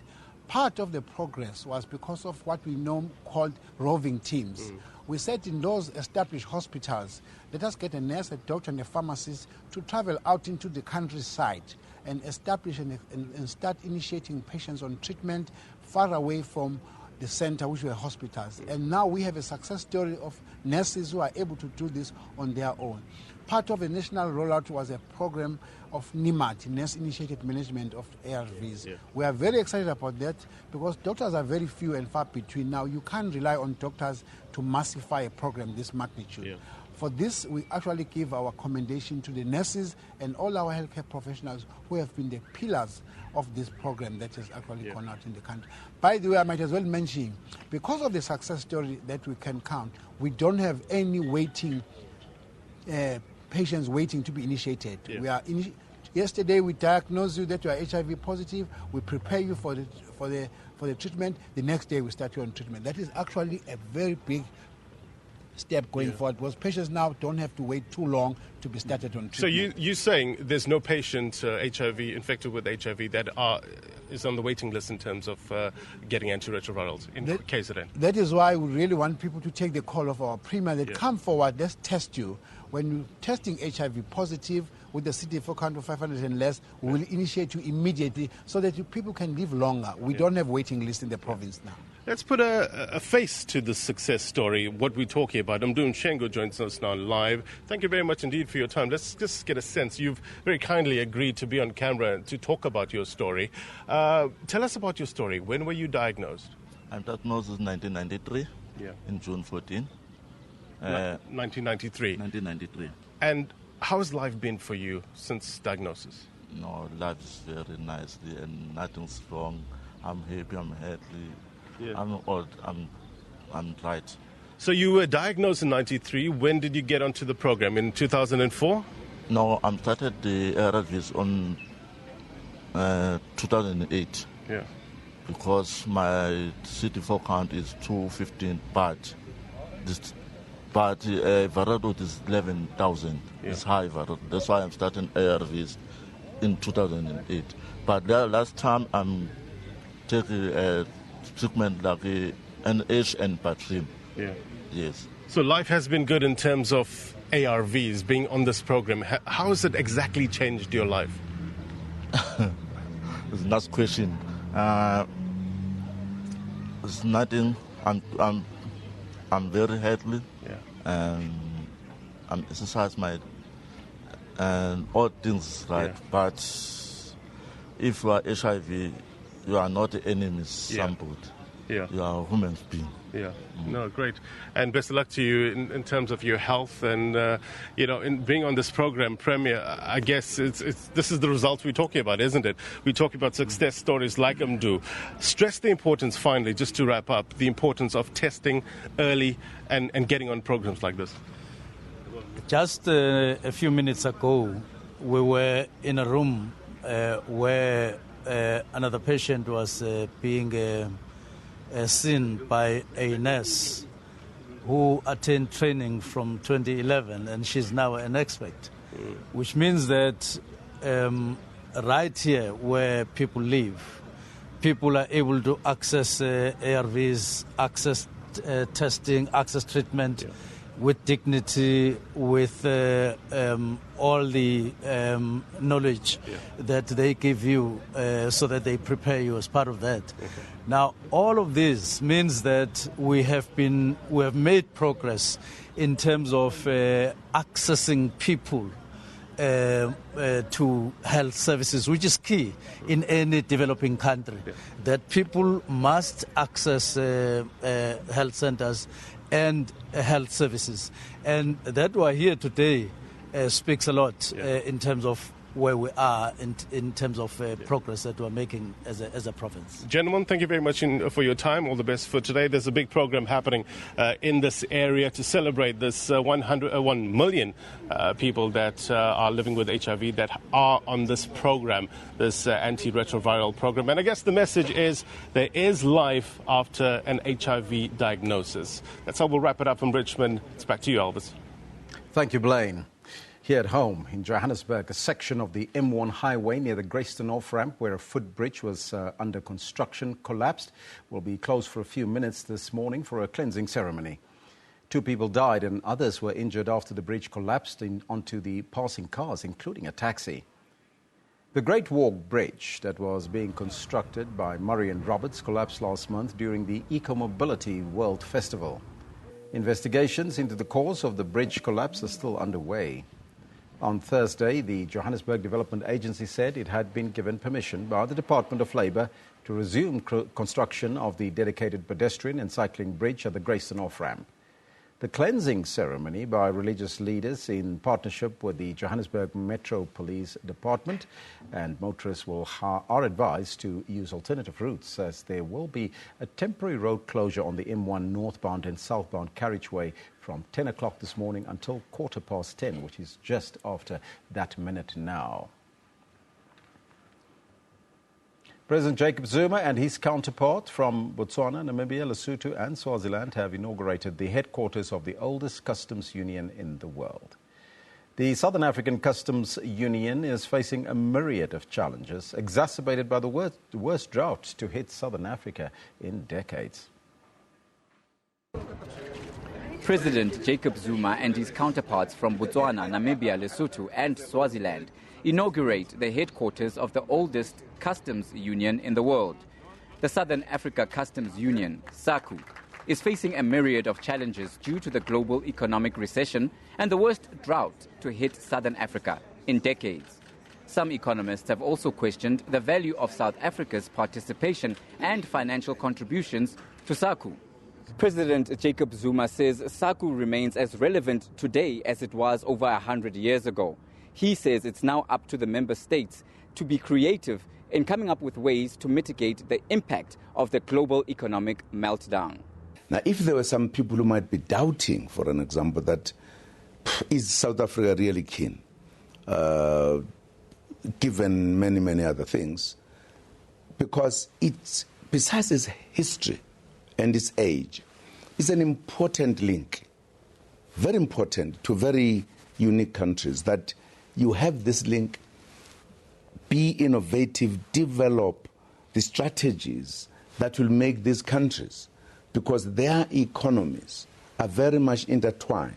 President Zuma emphasized that Pretoria has no issues about being part of the customs union, provided that revenue sharing streams benefit all members equally. How do we make use of this link to grow the economy rather than just to share the revenue, but to grow the economy so that the revenue that is there is utilized for development and also, therefore, to strengthen the very existence of the countries. Regional leaders have vowed to implement SACU's action plan to reinvigorate their struggling economies. The plan includes promotion of industrialization, funding of cross-border projects, collaboration in risk management. Dumala Mohlaudi, SABC News, Windhoek, Namibia. And that's your news for now. Pearl Shongwe is standing by with your sports news after the break.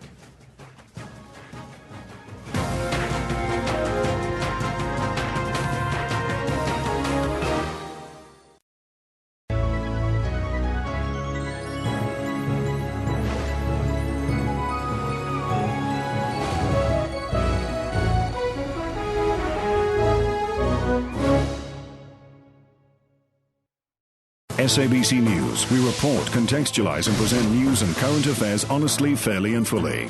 We consider it a duty to provide consistent, relevant, useful and top-quality information and analysis. Our mission is to provide credible, accurate and interesting news programming, bringing news into everyone's homes in everyone's languages. Thank you, South Africa, for relying on SABC News for quality news output and for making us your #1 source of information. SABC News, Africa's news leader.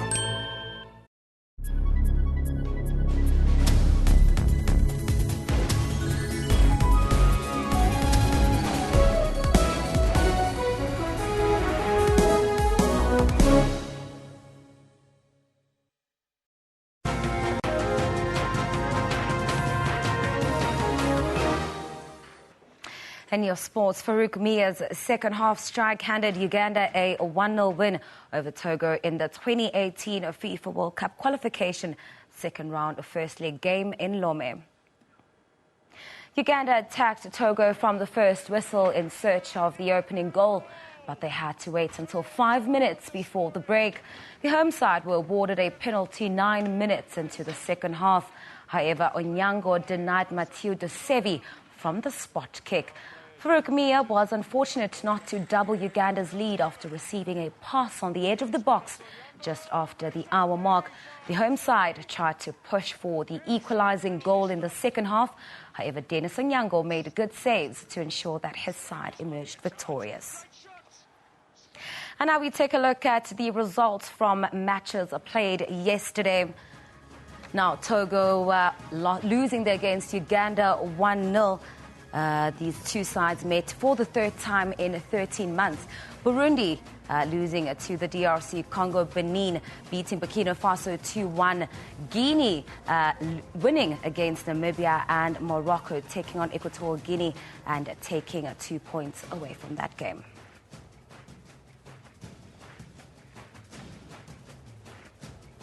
And now we take a look at some fixtures coming up today. Madagascar versus Senegal. We take a look at Kenya, Cape Verde Islands. Libya take on Rwanda. Now, a big game that we're all looking forward to as South Africans is the one against Angola. Kickoff is at 4:30 p.m. South African time, and our sister channel SABC Sport will be broadcasting the return leg of that game, which is next week Tuesday in Durban.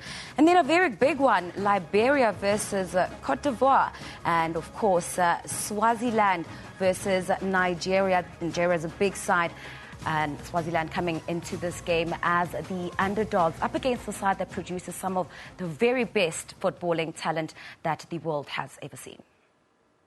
Now, South Africa's Tokyo Sexwale, one of 5 approved FIFA presidential candidates, says he has a plan in mind to rebuild the image of the global football organization.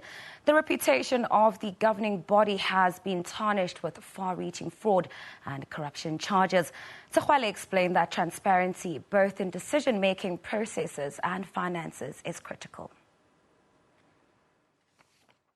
I have just come from Europe a few hours ago, and was happy when I arrived to find that they have written me a letter, the ethics or the electoral commission, really, to put it more firmly, to say that the test around me as a candidate has passed. What they do is that before you become a FIFA candidate, they need to know about some kind of record. Are you a criminal? And I'm not a criminal. Have you been involved in any criminal activity? They go throughout the world. They employ a company to go about everything. You want to see things they were just talking about me on the internet. They take everything. Real, perceived insults against me, the truths, the bad. So they put everything together and try to find out, are you a criminal? Are you in for criminal charges? Have you been a corrupt person? All those things.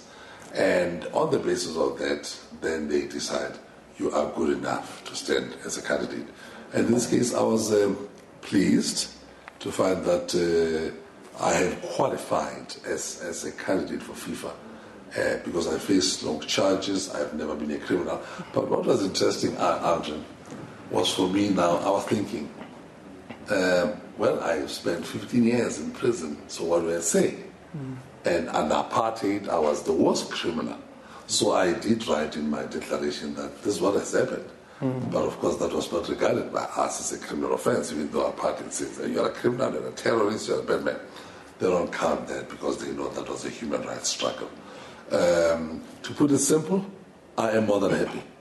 And I am ready to get in now as one of the top 5 to make sure that you are there, you face others, you look at what needs to be done for FIFA and by FIFA.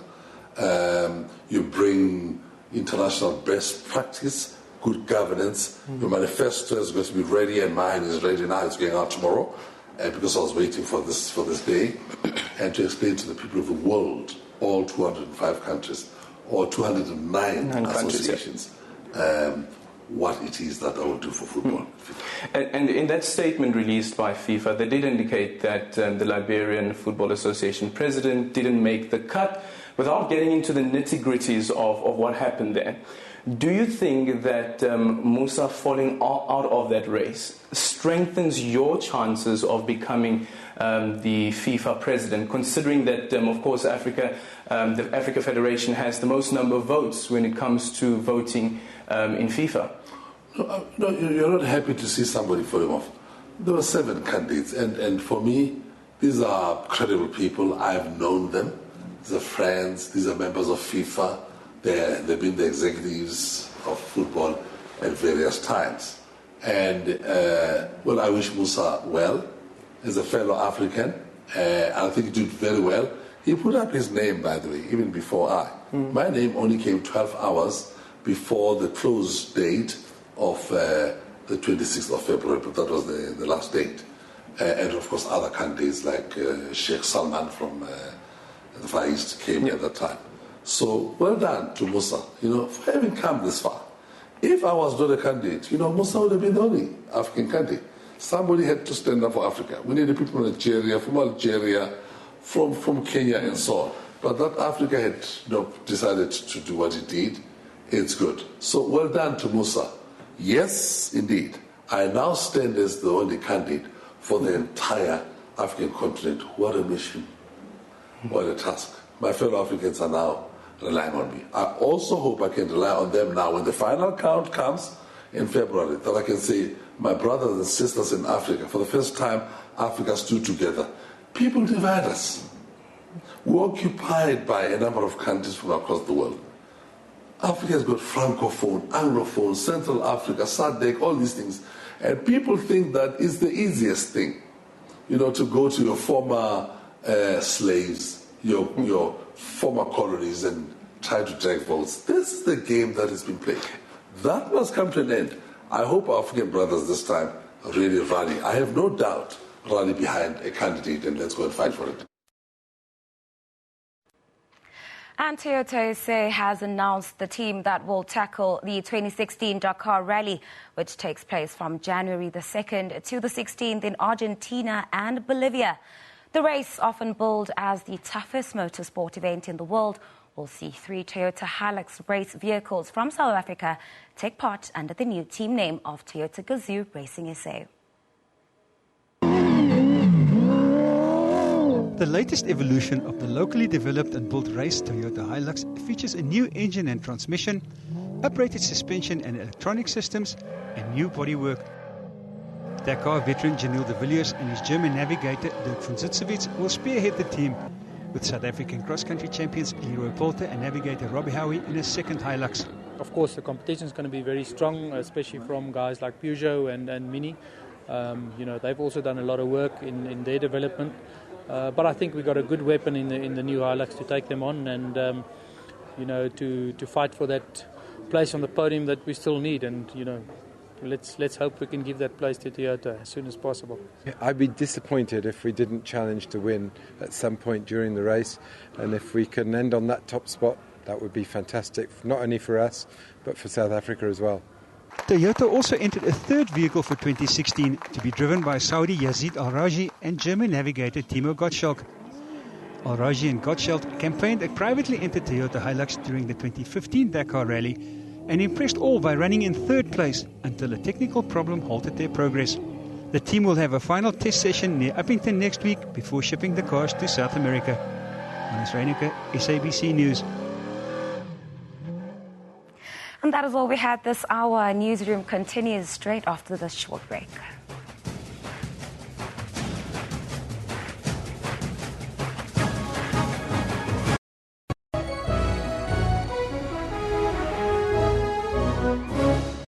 A very good evening to you. Welcome to Business Review. I'm Francis Hurd.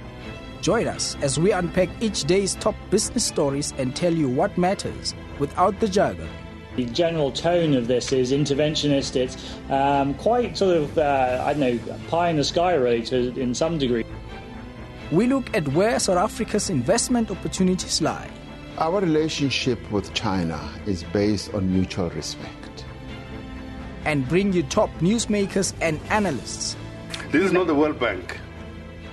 World Bank places conditionalities. I've learned not to expect anything from the regulator in terms of moving faster on licensing. We will definitely see inflation increase. I think we will peak very close to 7% during the first quarter of next year. That's Business Review with Francis Hurd, weekdays at 6 p.m. on the SABC News Channel.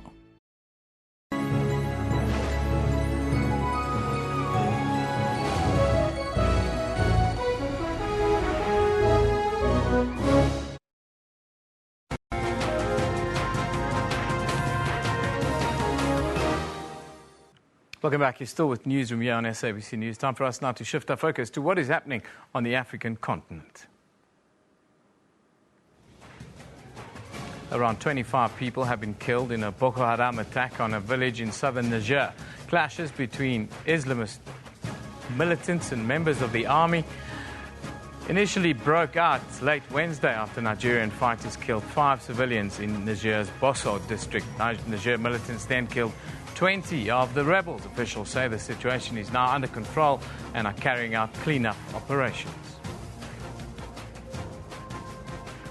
Political and religious leaders in the Central African Republic yesterday assured the Vatican of the Pope's safety. Pope Francis is set to visit the war-torn nation at the end of this month. Earlier this week, the French Defense Ministry said that Pope Francis's visit to the CAR is too risky, as French troops on the ground could not ensure his safety. The Pope will also visit Kenya and Uganda.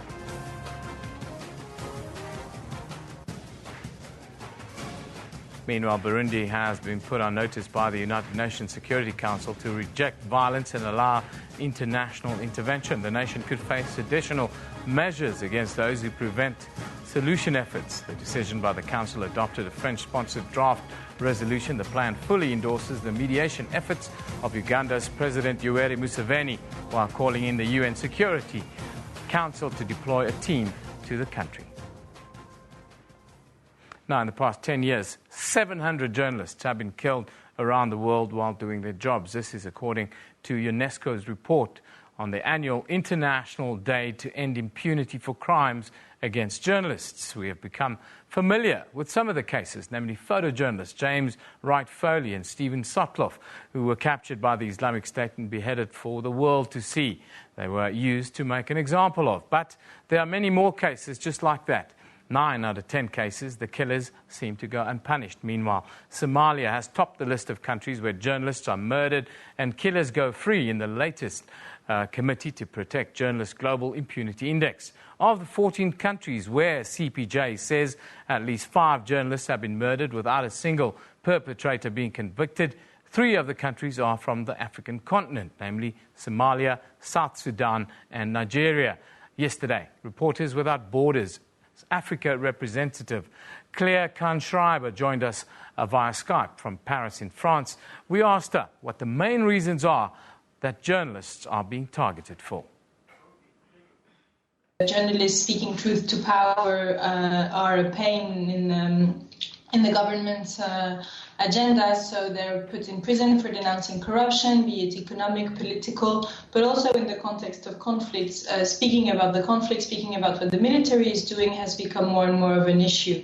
But then, of course, depending on the country's situation and its level of democratic tolerance, journalists can also be put in prison for just denouncing, for instance, a lack of social services, and that will be faced with very dire consequences. From your findings, do these journalists get a fair trial after being arrested and imprisoned, or is that rarely the case? Well, of course, the situation is very diverse according to the country. The position for Reporters Without Borders is that no journalist should ever be put behind bars. So the second they're being put in prison for what they've written or what they've broadcasted, obviously we're beyond the situation of a fair trial or a fair treatment of their situation. then the capacity to get a fair trial will, of course, depend on the level of independence of the judiciary. But in any case, our position is that whatever journalists might have committed through their media, they should at no point be put behind prison. There exists, laws that will allow them to be prosecuted if they've committed defamation or other errors to the journalistic deontology, but the level of imprisonment is already beyond fair trial and beyond international commitments of several of the states who are currently today still imprisoning journalists. Reporters Without Borders, do you believe that big media corporations around the world are doing enough to safeguard, firstly, and secondly, help journalists once they get into trouble? So, yes, I think there is more and more conscience from big media corporations, as you say, to protect the journalists that they send in the field, either through security training or through increased network of alerts to be given at any given point if a journalist faces difficulty. But it has to be said that most of the journalists who face difficulties, be it physical endangerment or prison risks, are not international journalists being sent in by international media, but local journalists working in their country, often for media organizations who do not have the means to protect them. So this issue still remains the biggest one concerning the security of journalists. UNESCO says in their report that 9 out of 10 times the killers walk free. Nothing happens to them. As the international community, how should we address that? Yeah, the reason why, the killers walk free, nothing happens to them, and sometimes even if the perpetrators are arrested, the mastermind behind the execution of journalists are still not arrested. The international community needs to put, of course, all the tools it has at its disposal for countries to prosecute people who might be involved in killing journalists. At Reporters Without Borders, what we're doing is advocating at the level of the United Nations Security Council for crimes against journalists to be recognized as crimes against humanity, and therefore they could be prosecuted in front of the ICC. And I do believe that the 2nd of November, the day to end impunity for crimes committed against journalists, is also going into this direction of people being conscious that journalists have a particular social role to play in providing information, especially in today's world, and where information comes from many different parts, and so the journalist really has an important role. And so we're trying to push those efforts of the international community to move forward in that direction. Now, this year's African Investigative Journalism Conference was hosted by Wits University, and it took place this week. It is the largest gathering of investigative journalists in Africa, where investigative reporters from across the world gather to share experience, skills, and ideas on how to stay safe while reporting. We were joined in studio by John Allen Namu, an investigative journalist from Kenya who worked extensively on extrajudicial executions and other human rights abuses in the country, and then Jorge Luis Sierra, who leads the development of digital tools for cybersecurity for investigative reporters and an investigative reporting project on crime and corruption in Mexico and Central America.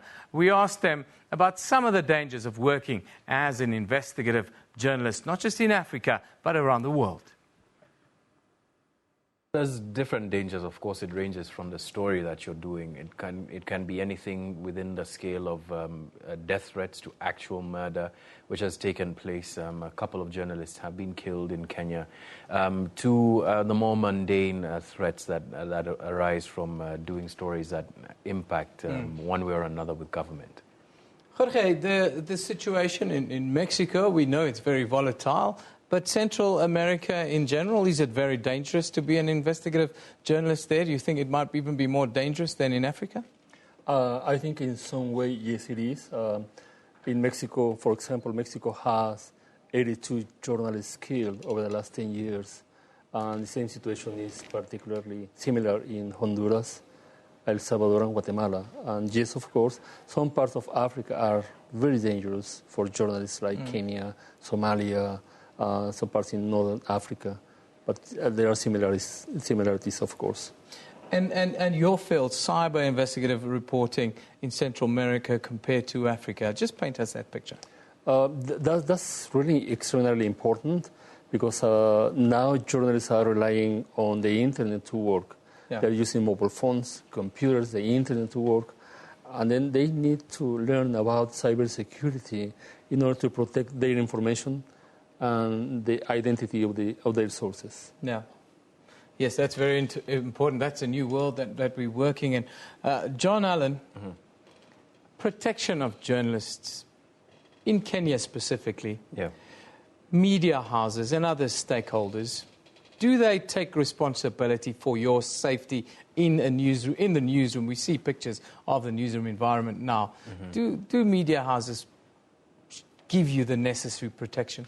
Well, I'd say yes and no. Mainstream media houses have begun to institute protocols for safety for journalists, specifically who are doing investigative reports and other dangerous assignments. So there is that kind of protection. But for journalists that operate out of the mainstream environment, freelance journalists, those kinds of reporters, that protection isn't often there. So they rely on non-governmental organizations like the Committee for Protection of Journalists, as well as other organizations to try and shore up protection for them. But it can be fairly rough for these kinds of journalists. And it's new ground that even within mainstream reporting that we're getting into. So the protocols still aren't where I'd want them to be as an investigative reporter, but I'd say that there is some level of protection. Jorge, tell us about the dangers of cyber reporting for investigative journalists. It goes together with physical security. So sometimes the attack is digital, it's technical, before the attack is physical. Yeah. Or it can be a combination of both. So we need to enter into a world where there are a lot of surveillance and espionage on journalists who are doing this type of sensitive investigations. And investigative reporters need really to understand how the internet is working and then how we can protect the information while working on the internet. And at the conference this week, is this one of the key focuses that you're bringing to this conference? Definitely, yes. We are building a digital security toolkit for investigative reporters. We are also bringing a tool to assess risk for reporters so they can know at what level of danger they are working and what they have to do in order to reduce risk. Now, John Allen, you, right in the thick of it, as some people would say, in conclusion, parting words, we're all journalists ultimately, but for those who are considering walking in your footsteps here on the African continent, what would be the words of wisdom that you would share with them? Don't shy away from the opportunity to tell these stories. They may be dangerous, but more so for Africans, it's important that we tell these stories. We have so many dangers and levels of threat that impact on us daily as Africans that we need to talk about. And it goes from the basic sort of levels of protection and health and environment to perhaps more complicated issues like financial corruption and that kind of world that we all need to be involved in. So I'd say don't shy away from the opportunity. There's lots of people who'd be willing to help us walk along this path. After all, the global fraternity of investigative journalists, as represented at the WITS conference, is something that will be protecting journalists as well. Yeah, that was a little bit earlier this week. Of course, the interview was done here in studio. Of course, the journalism conference was hosted by WITS University, looking at how to safeguard journalists around the world. Let's conclude our look at Africa by just going around the front pages from around the continent. We'll start in Swaziland today with the Swaziland Observer reports that Education and Training Principal Secretary Pat Muir revealed more shocking news yesterday that proved just how much the country's free primary education was not serving the purpose it was aimed to address. Then, moving to Namibia. The Namibian authorities are saying cases of a Namibian woman who was found dead in Dubai after a fight broke out during a wild party earlier this week. Then, finally, we shift our focus to Nigeria. The Vanguard reports that President Muhammadu Buhari yesterday issued a stern warning to the permanent secretaries and the entire civil service that his administration would not tolerate corruption incompetence and excess. That was a look at what is happening on the African continent right now. Time now for Elvis to turn the work up a little bit. He's with Professor Raymond Parsons, and they're looking at what the economic outlook says this week.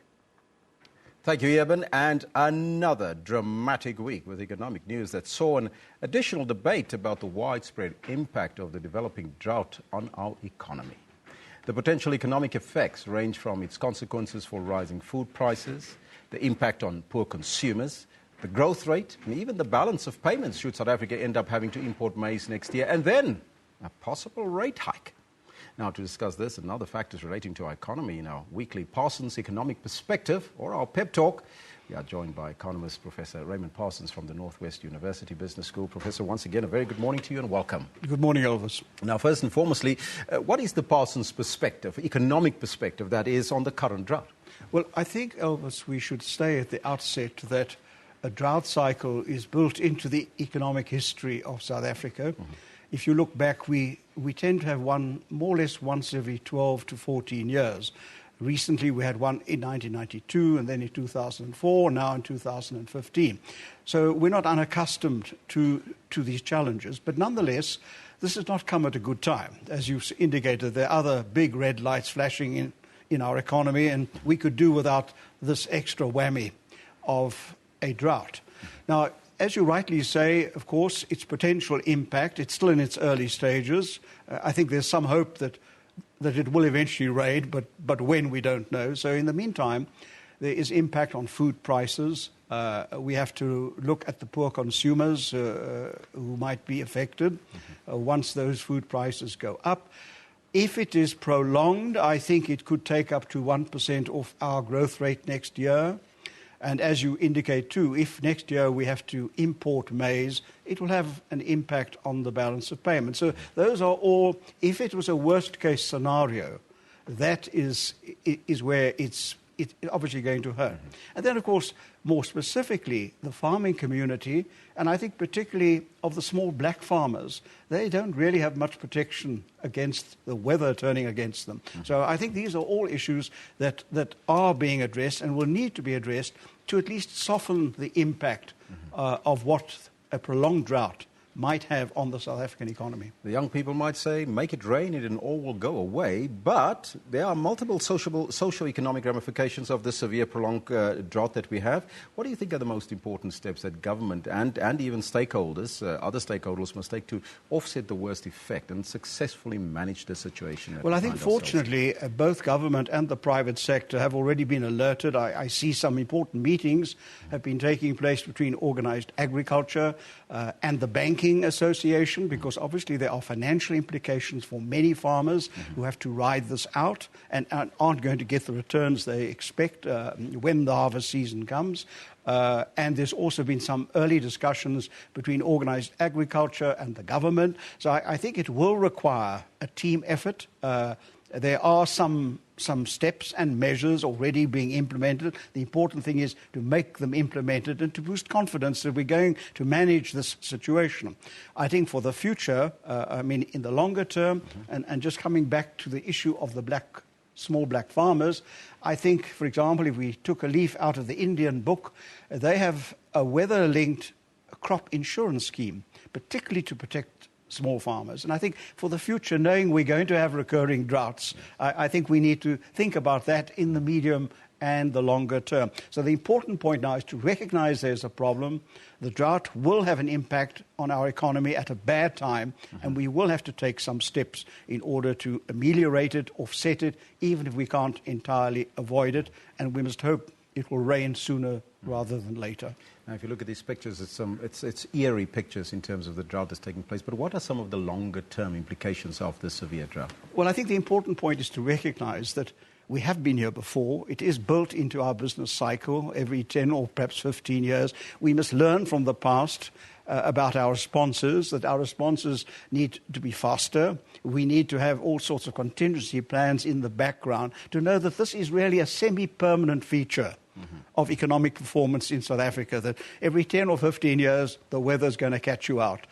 And so I think what we need to do is indeed to apply what we know and be seen to be rapidly addressing the issue, to reassure people that the issue of prices, the issue of food security, of indeed the food security, will be addressed in the next few months. Now, last week, Professor, you said, and I quote, South Africa cannot fight higher food prices with higher interest rates, close quote. And you also suggested that the South African economy may find itself in a perfect storm one of these days. Take us through your thought process there. Well, as you know, there is the meeting of the Monetary Policy Committee next week.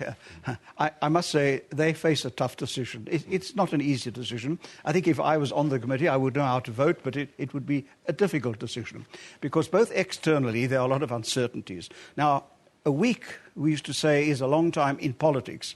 It seems as if a week is a long time in economics now, because a week ago, you and I would be saying, look at the jobs report in the United States. This means that, of course, next month they're going to put up interest rates. And that was the chorus. It's been the chorus. Overnight, there's been bad news from Europe's growth outlook and from China. Now suddenly, well, maybe they won't act next month as far as the United States interest rates are concerned. So there's a great uncertainty. So I'm inclined to say, let's not preempt that part of it. Let's wait and see where the chips fall. And then at the next meeting of the Monetary Policy Committee, we can review the situation. Then internally, I think this policy dilemma that the Reserve Bank has had of balancing the risks and their concerns about inflation on the one hand and the deteriorating growth and employment performance on the other is a very acute one now. And since the last meeting of the Monetary Policy Committee, the internal situation has deteriorated. We've had some negative news on output in manufacturing, in mining, in of course, vehicle sales. So quite clearly, it seems to me that there's the internal case for saying, let's wait a little longer before we take the decision to put up interest rates, because once we do that, it will not be the last time. It will then be a cycle that will send out certain signals.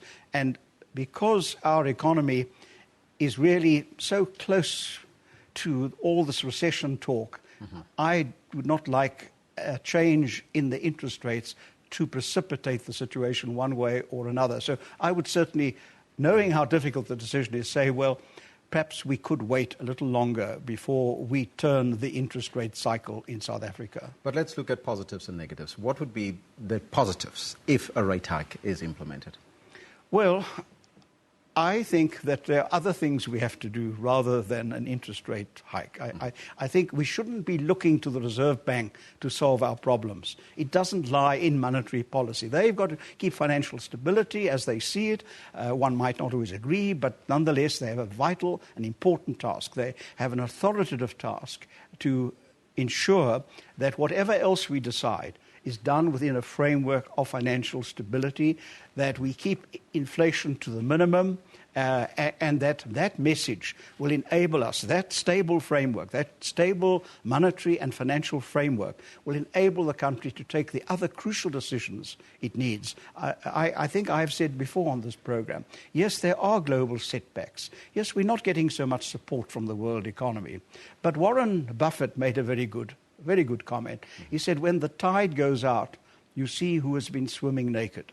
So I think the issue here is actually we now have to confront our structural issues. Don't look to the Reserve Bank to solve that. Yes.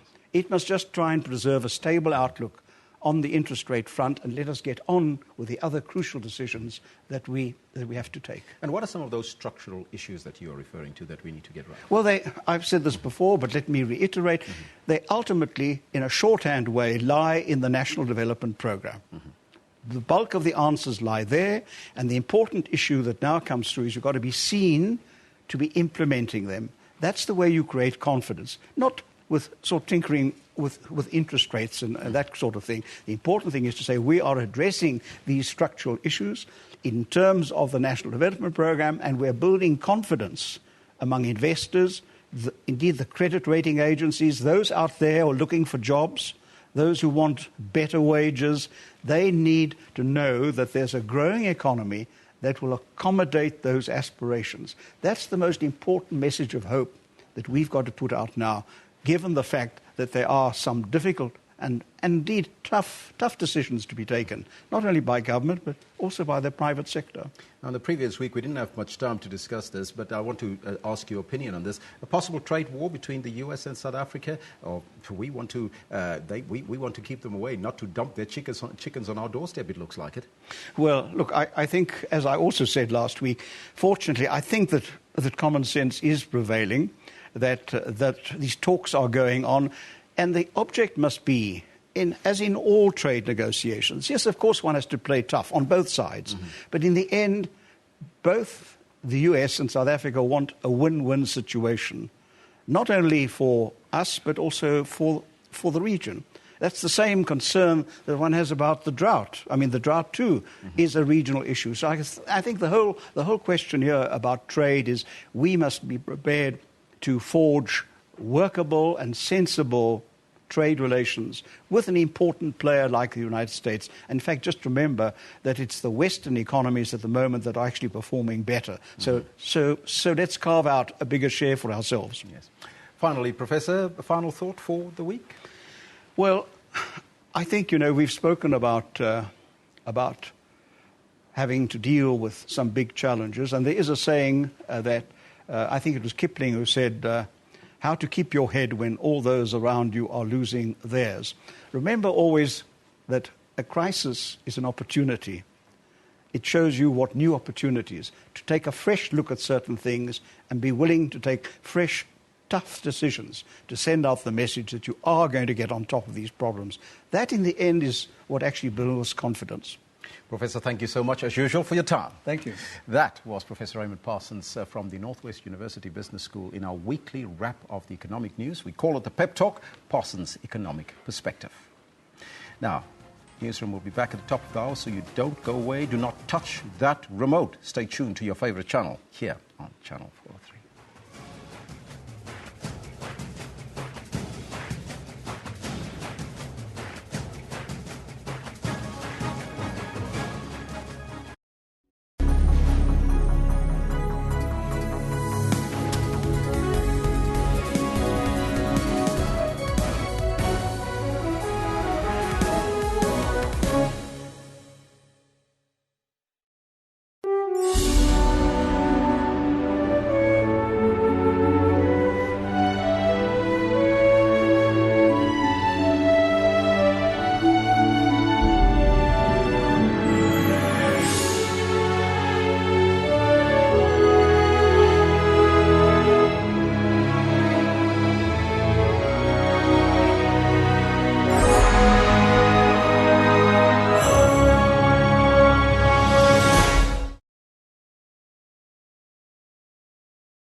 Media Monitor, your weekly media news review program.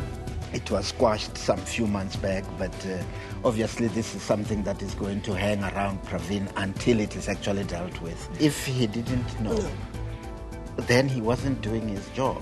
In it, she described how the man's hair was frozen, although the man has no hair. Is anybody volunteering to go to jail for him? That is not how the law works. This particular matter makes us really look like a serious banana republic. Unpacking headlines and giving analysis on topical issues. Sundays at 9 a.m. only on the SABC News Channel.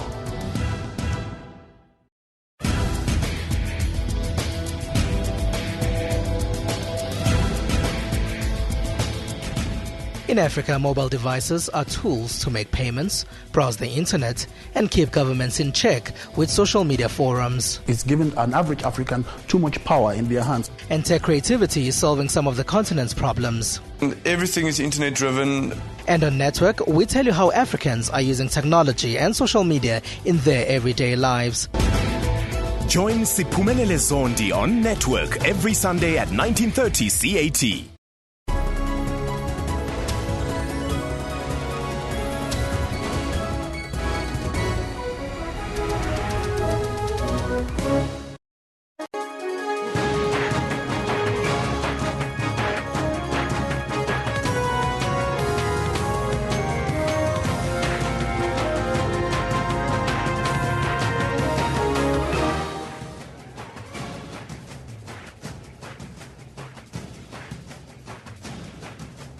It's 1100 hours Central Africa time on this Friday, the 13th of November, 20. Jamfrika. Very warm hour. Now this is Newsroom. I'm Elvis Preston. I'll be with you until 12 o'clock. You have to stay with us as we broadcast live from our Auckland Park studios, Johannesburg, South Africa, to the rest of the African continent. But first, let's take a look at all your news headlines.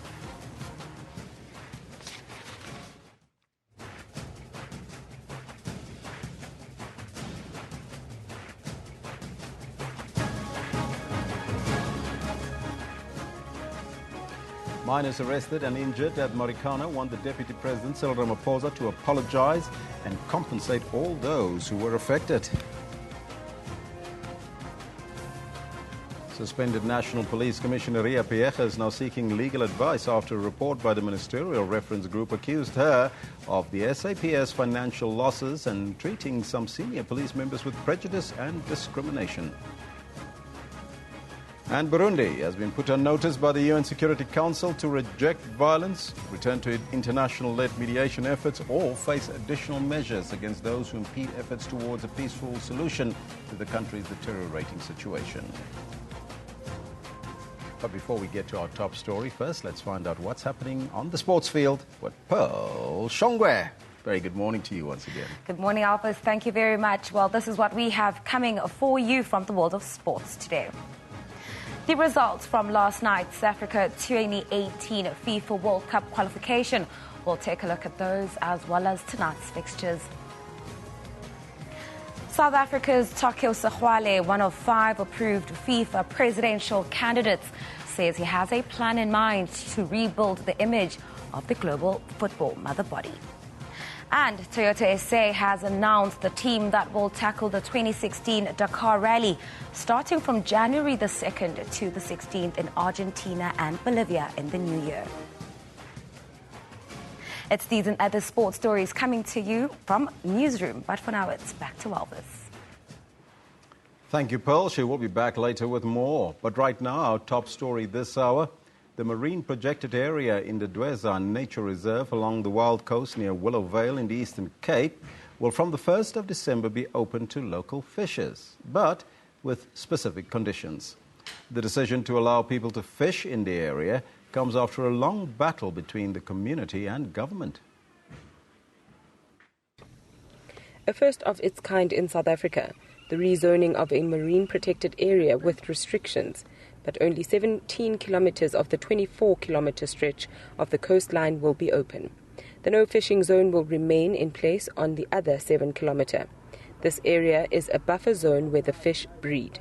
Local fishermen are looking forward to harvesting the ocean's bounty again, but they don't like the restrictions. It's been our wish since last year for people to benefit from natural resources in the reserve. People used to get wood, even trees to build houses and medicinal plants just to make a living. Befumana izigqobo zokwakha izindlu, befumana amayeza, befumana senze into ezininzi nje ukuziphilisa zendalo. Locally, this stretch of coastline is known as the Mbashe fishing area. It is a lifeline for this community, but in the past 10 years, there have been difficulties since the introduction of the restrictions. The locals felt they were deprived of their birthright. The easing of the restrictions is also set to reignite tourism in the area. It will pick up tourism. It has. We've lost a lot of tourism because of it. A lot of guests have stopped coming here because of the obviously not fishing. With this, even though there's a lot of rules to it, we are more than happy to welcome them back here. The concerns of residents were documented by the officials attending the meeting. A promise was made to ensure these concerns are part of the policy that will be developed to make sure all stakeholders are satisfied. Iwe Poti, SABC News, Willow Vale. Very good news for that community there. Now, a summit to address the actual opportunities of the marine economy will take place in Port Elizabeth. The summit will provide a platform for business-to-business discussions and trade between maritime industry players across South Africa with a specific focus on the stimulation of the ocean economy. So what are we talking about? Now, for the latest on the summit, we are joined live from Port Elizabeth by our reporter Janine Lee, who's standing by with Peter Miles, a marine and coastal tourism specialist. Very good morning to you, Janine, and over to you. Good morning, Elvis. And yes, as you said, it all ties in with growing the ocean's blue economy, an economy that is somewhat untapped in South Africa. And given the fact that we've got so many kilometres of coastline, we have such vast oceans, we have business here today, we have government here today, and they're looking hard to grow this economy. But the most important thing is to grow it, yet to keep it sustainable and make sure that we don't mess up the very asset that we are using. I'm going to have a chat now to Peter Miles. He's a tourism and coastal specialist. And Peter, you've been to many summits, but this one is somewhat different. Tell us why. Because this one is driven by the private sector, and it's very, very important now for ocean corporate business to be visible and to be seen to be very much part of the blue economy. Just give us an idea of our coastline here in the Eastern Cape. Coastal tourism, what kind of money does it generate? It's a good question, and we'll be able to answer that by the end of the month, because we're doing a study at the moment which will be the first time in South Africa that coastal tourism will be expressed as a percentage of total tourism. Now, if I benchmark against the rest of the world, countries that have an extended coastline, for instance like the United States of America, 80% of their tourism is coastal. So coastal tourism, and then if you look at the whole world, coastal tourism generates more income than any other kind of tourism. In the Eastern Cape, we have nearly 900 kilometres of coastline. We are custodians of nearly 1/3 of South Africa's total coastline. So my guess at this stage would be that coastal tourism for the Eastern Cape will not be less than 50 to 60% of total tourism, because logically, if you think of it, it's where you create the critical mass. The strategy is people come down to the coast, you then encourage them to go into the country. The only way that you can reverse that is if you've got a Las Vegas or something, because you can't create the critical mass in a small town no matter what it's got to offer. You create it if you've got a coastline, and a beautiful coastline, one of the most diverse coastlines in the world, then you create your critical mass there. What areas should we be growing? Well, look, when you have incredible diversity and biodiversity, because biodiversity in simple terms means many different landscapes. Coastal tourism obviously is very, very important, but where we used to talk about coastal marine tourism, we tend to talk now of coastal and maritime tourism, because coastal tourism and coastal recreation is part of the greater maritime industry. And that, of course, brings in your cruise ships. Now, what's quite exciting this year is that we've doubled up on the number of cruise ships. In the next 6 months, we'll see twice as many cruise ships that have been in the port for a long time. But we're part of the Western Indian Ocean, and maybe at another time, because of time limitations, I'll be able to explain how we can create in the Western Indian Ocean the world's next great cruise line destination. Well, let's hope it might be Port Elizabeth. Peter, thank you very much for joining us. Elvis, we're going to be coming to you during the course of the morning. There's some very exciting speakers here at this particular summit. But for now, it's from, let's say, the Big Blue, which is much cooler than where you guys are. It's back to Johannesburg, and we will chat to you a little bit later this morning. That's our reporter, Janine Lee, coming to us live from Port Elizabeth in the Eastern Cape, talking about the ocean economy. Now, that is a big industry. Now, miners arrested and injured at Marikana want the Deputy President, Cyril Ramaphosa, to apologize and compensate all those who were affected. Their lawyer, Andries Nkomwe, has confirmed that a summons was served on Ramaphosa regarding shootings at Lonmin's platinum mine in August 2012, in which 34 miners died. Nkomwe says that the summons were also served on the government and Lonmin. Ramaphosa spokesperson Ronnie Mumwepa says that the Deputy President has instructed his lawyers to defend the action.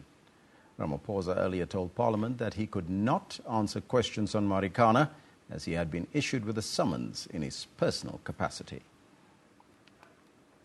Suspended National Police Commissioner Ria Piecha has questioned the legality of the report by the Ministerial Reference Group, which was presented before Parliament's Portfolio Committee on Wednesday.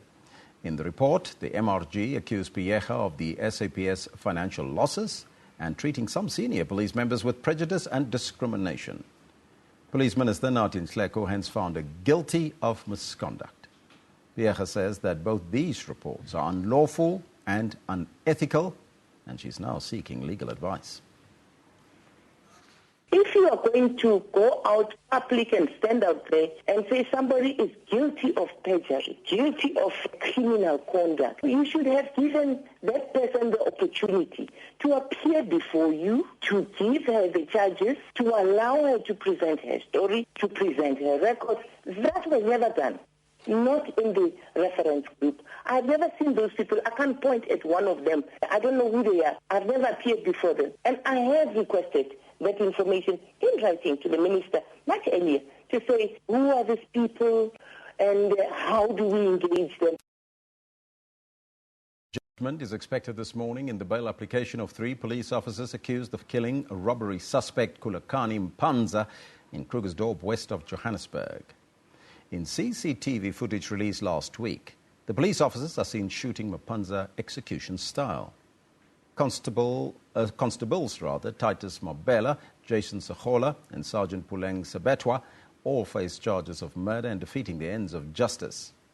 On Tuesday, they stated in their affidavits that they have no previous criminal convictions and that they all have families who are financially dependent on them.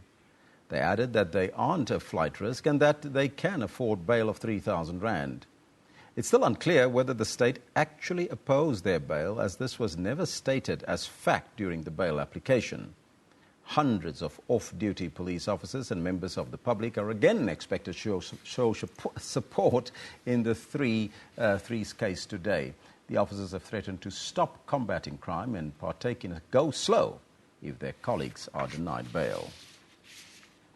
Further afield now, Burundi has been put on notice by the UN Security Council to reject violence, return to international-led mediation efforts, or face additional measures against those who impede efforts towards a peaceful solution to the country's deteriorating situation. In a unanimous decision, the Council adopted a French-sponsored draft resolution that fully endorses the mediation efforts of Uganda's President Yoweri Museveni, while calling on the UN Secretary-General to deploy a team to the country to develop options to address political and security concerns. Please raise their hand. Amidst fears that government rhetoric was inflaming rather than calming the situation, the Council was forced to act and do so swiftly. We are dealing with a crisis which could turn into an explosion of violence. And I think it's fair to say that on the point you were referring to, everybody agrees. Everybody agrees. We need to act and face our responsibilities as Security Council. That's why our resolution provides a hook for additional measures in the future to be adopted by the Council. Parties refrain from actions that threaten peace, calls on the government to guarantee all human rights, for parties to cooperate with mediation efforts, and calls on the Secretary-General to update Council on next steps to secure the situation. This could involve rushing peacekeepers to Burundi or deploying a regional African force. We talk a lot about conflict prevention in general. Well, here is a very specific potential conflict which has been flagged up by the international community for many months now. We know how high the stakes are from the briefings that we all heard on Monday. We know that in the worst case, what we are talking about is a possible genocide, and we know that we have to do everything that we possibly can to prevent that. The Secretary-General's recommendations are expected in 15 days. Sanctions and imposing sanctions tend to be worlds apart in this council. Effecting sanctions would require a new draft resolution and an entirely new round of negotiations between council members, with Russia and the African countries already expressing doubts that sanctions would have the necessary effect on the ground. But by agreeing to this resolution, the first since this crisis began, the council is sending a united message that it will not allow the country to spiral out of control as it did in the 1990s. Shervin Brycebees, SABC News, New York. Now that's your news for now. We'll take a break and we'll be right back after that.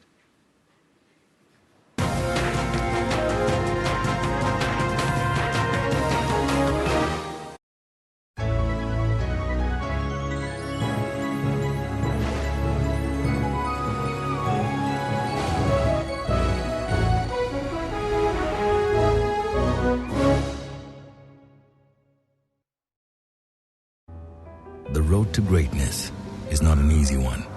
It's rough, tough, and full of barriers. And there's only one way to master it. Never, ever stop.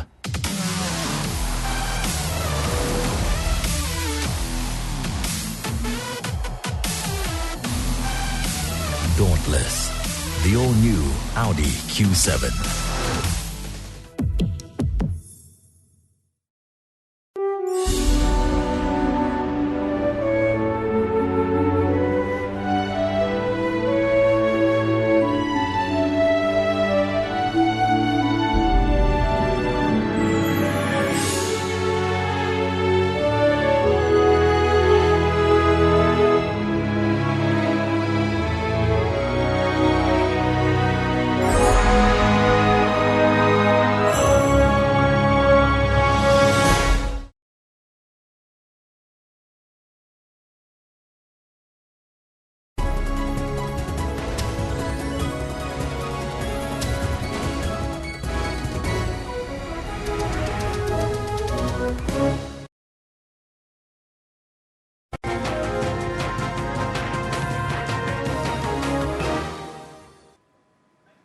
Hello again. Time now for us to shift our focus to what's happening around the country here in South Africa.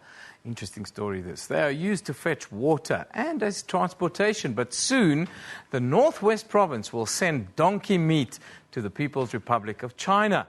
Government says they hope this new export agreement will see many locals being trained to breed donkeys. There's an abundance of donkeys in the Northwest. When a Chinese delegation recently visited the rural province, they smelled an opportunity. Donkey meat is a delicacy in the populous country. A deal to export donkey meat is on the cards. Just now, His Excellency Premier mentioned about the donkey meat. That's just one of the possibilities we are still discussing about. And for the practical carrying out of this project, we still need to make a careful study and do a lot of research. Locals will be skilled in breeding programs. Our people must get into the breeding of donkeys. And based on their cooperatives and their enterprises, they must then enter into business-to-business transaction with the Chinese so that we can do exportation of donkey meat. Donkey owners, however, don't seem convinced. We can indeed provide them with our donkeys, but they'll have to provide their own transport. Since we in the rural areas don't have much, we are poor. Giving our donkeys to Chinese might be a problem because we as villagers, we are using them for transport to fetch water, and we also eat the meat. There may be a demand for donkey meat, but logistics and compliance are concerns. But in a land where donkeys are plentiful, it could be eventually a lucrative undertaking. Kabelo Molope, SABC News, Mahikeng. Now, in our Mahikeng studio, we are joined by the man who did this story, our very own reporter, Kabelo Molope. Very good morning to you, Kabelo. Are you there? I'm here, Evan. Kabelo, this is an interesting story, man. An unexpected market is opening up there in the province. Tell us a little bit more about the story and about the development. Definitely, indeed, it's a great prospect, especially for people that are living within rural areas. Usually, like you said, and even in a package, donkeys are used for transportation and mostly donkeys are found in rural areas. Therefore, this is a good opportunity for these donkey breeders or donkey keepers to be able to also have another market or another opportunity to be able to take these donkeys and breed them and also send them to the populous country of China, where these people are saying donkey meat is a delicacy for them. We also spoke to economist David Roth, who said this is actually another market that is opening, especially during these trying times with our economy, with the rent going down and stuff like that. This will also be able to boost our economy, especially for people that are living within the rural areas. Evan? No, Kabelo, have you tried the donkey meat yourself? Is there a chance of it even making the shelves in the stores here in South Africa? You know, in Setswana they say "Kenama ya donkey" when it's alive, and when it's dead, it's actually meat. Loosely translated, it means that it's a donkey when it's alive. When it's dead, it's actually meat. Some people that we spoke to are saying that, you know, they've been eating meat for time immemorial. So for them it wouldn't be a problem. I think I might be inviting you soon to a restaurant in Mafikeng or even your crew that side to come and enjoy this delicacy. I've eaten horse in the Far East, so I will come and join you for the donkey meat. But the Premier looks very excited about this project and the development and the opportunity. In your chats with the Premier, what is he saying? Are they going to put some money behind this? Definitely, there's going to be training, and obviously there are other opportunities in terms of abattoir, in terms of transporting this meat over to China. Therefore, there's a lot of opportunities, and with the numbers of unemployment in the country that are still low, it's expected that most people would be hired, especially, like I said, donkeys are kept mostly in rural areas within our province. Therefore, those people where unemployment is mostly at a high impact would actually impact on the numbers to be able to find employment within this industry itself. Now, Kabelo, why are there so many donkeys in the provinces? You know, under the old Bophuthatswana government, they were almost seen as a pest a little bit and were killed. Just take us back to that and tell us why the donkeys are so popular there.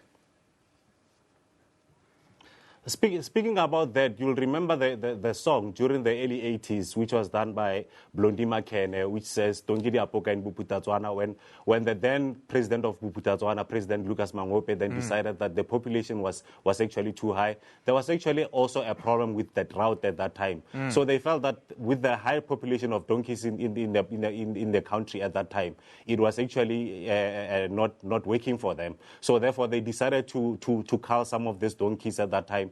But, you know, as the saying goes, one man's meat is another man's poison. And in this instance, for the Northwest, it's actually an opportunity. With the numbers that are there, it's actually an opportunity for a new market that would be opened. And the community members there, that now this window of opportunity is opening, what's the reaction of the community? Some of them, they look a little bit apprehensive, don't they?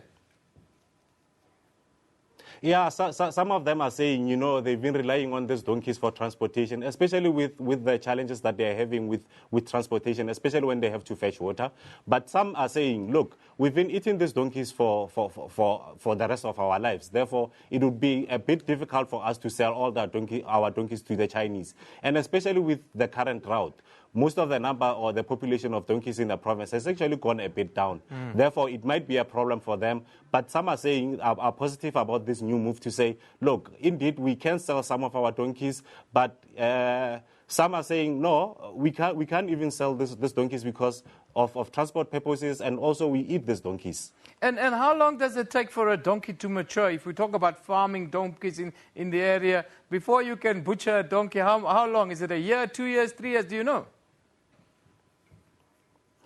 I'm not truly an expert on that field, but for what I know is that a donkey would live for about 3 to 5 years, probably. So we would have to do more investigation into that, like the deputy governor of the province of Henan has said. You know, there's still a lot of investigation that has to be done before this deal actually goes through. Kabelo, you've done a fantastic story. Thank you very much. Just remember, meat is meat and a man must eat, my brother. That's how it is. You are also invited. I will come and visit there, definitely. I've eaten a lot of strange things in my time, never a donkey. It's just meat at the end of the day, isn't it? That's a fantastic story brought to you there by Kabelo Molope in the Northwest Province. The Chinese government wanting to import donkey meat from the province because there's so many donkeys there. Delegation have gone there and they are keen on that. But we move on now to another interesting story. Now, high illiteracy levels have become a stumbling block for the preservation of the San languages at Platfontein in the Northern Cape. The Pan-African Language Board, which has been trying to assist the community to preserve the San languages, says their challenge is that the elderly can only speak the language, but they cannot read or write it. However, with the Nama language, also widely spoken by the San people in the province, PanSAB has successfully developed a curriculum and a dictionary in the language. Now, this interview was done a little bit earlier in the week by Elvis President. We began by asking what the Language Board is going to do to address the challenges facing them to preserve these ancient languages. It is basically, I wouldn't call it a challenge, but I'll say that it is the decision that we have taken to make sure that we make sure that these languages are given traction. We have, as you have indicated, we've got dictionaries already established to make sure that orthography in this language is given traction again, to make sure that it eventually develop into standard language. Is the language dying out, though? Because mostly elderly people are speaking the language and not the youth. There's this process in linguistics that is called language death, and each and every time we wake up, some language really do die. Our main focus is to make sure that this one do not die, because it carries itself the heritage of South Africa and Africa as a whole.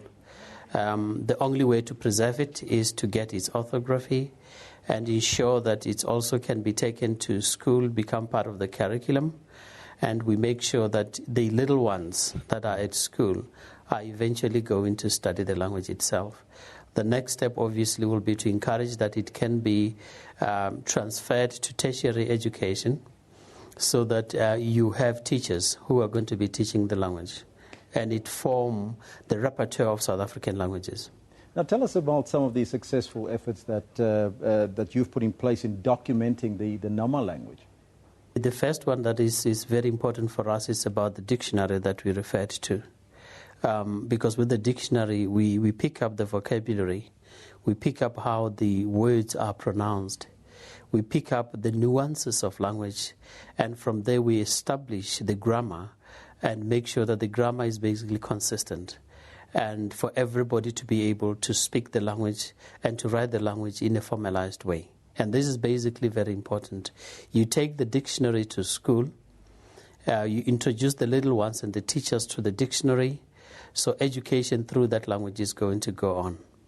What is very important is, again, the language itself brings in the nuance of the lived experience, or the experience that is now lived by the people speaking the language, and making it relevant to our industry and to the life in general. Mm-hmm. Now, that dictionary, is it Nama to English or Nama to Afrikaans? It's Nama to Afrikaans. Mm-hmm. And why is that important? You know the displacement of South African situation here. Most of people who are speaking Tu and Quen end up speaking Afrikaans.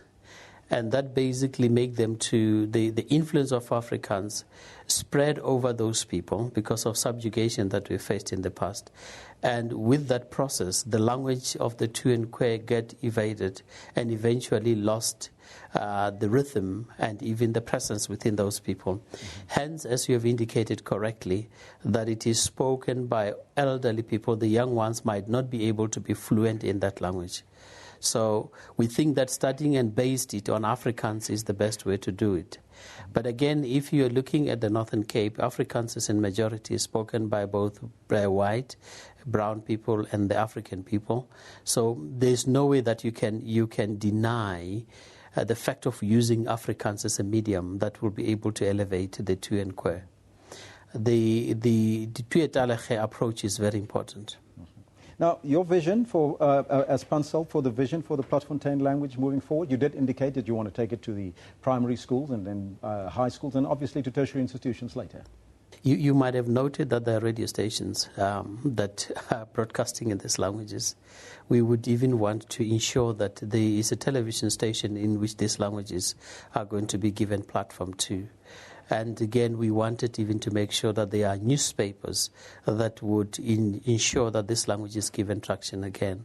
You know, there's this current way of speaking and communication, the SMSing and the chatting and the WhatsApping.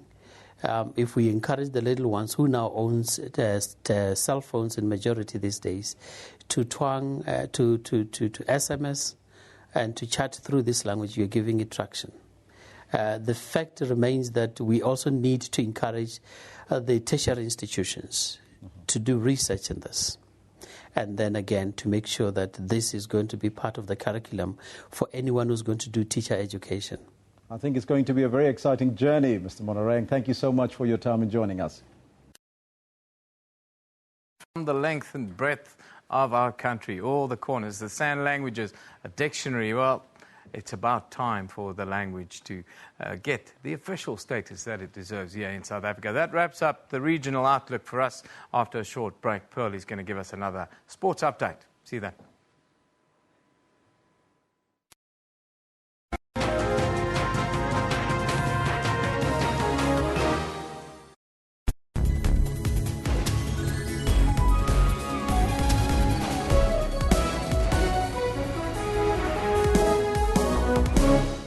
I'm Peter Ndoro. And I'm Babakini Chetty Miller, SAB Miller, and Hauser Bush Imbev. It's something that I need to learn to say more often. Will together produce around a third of the world's beer. It is a mouthful. Have you ever considered skin bleaching? Nigeria tops the list of African countries with 77% of its women bleaching their skin.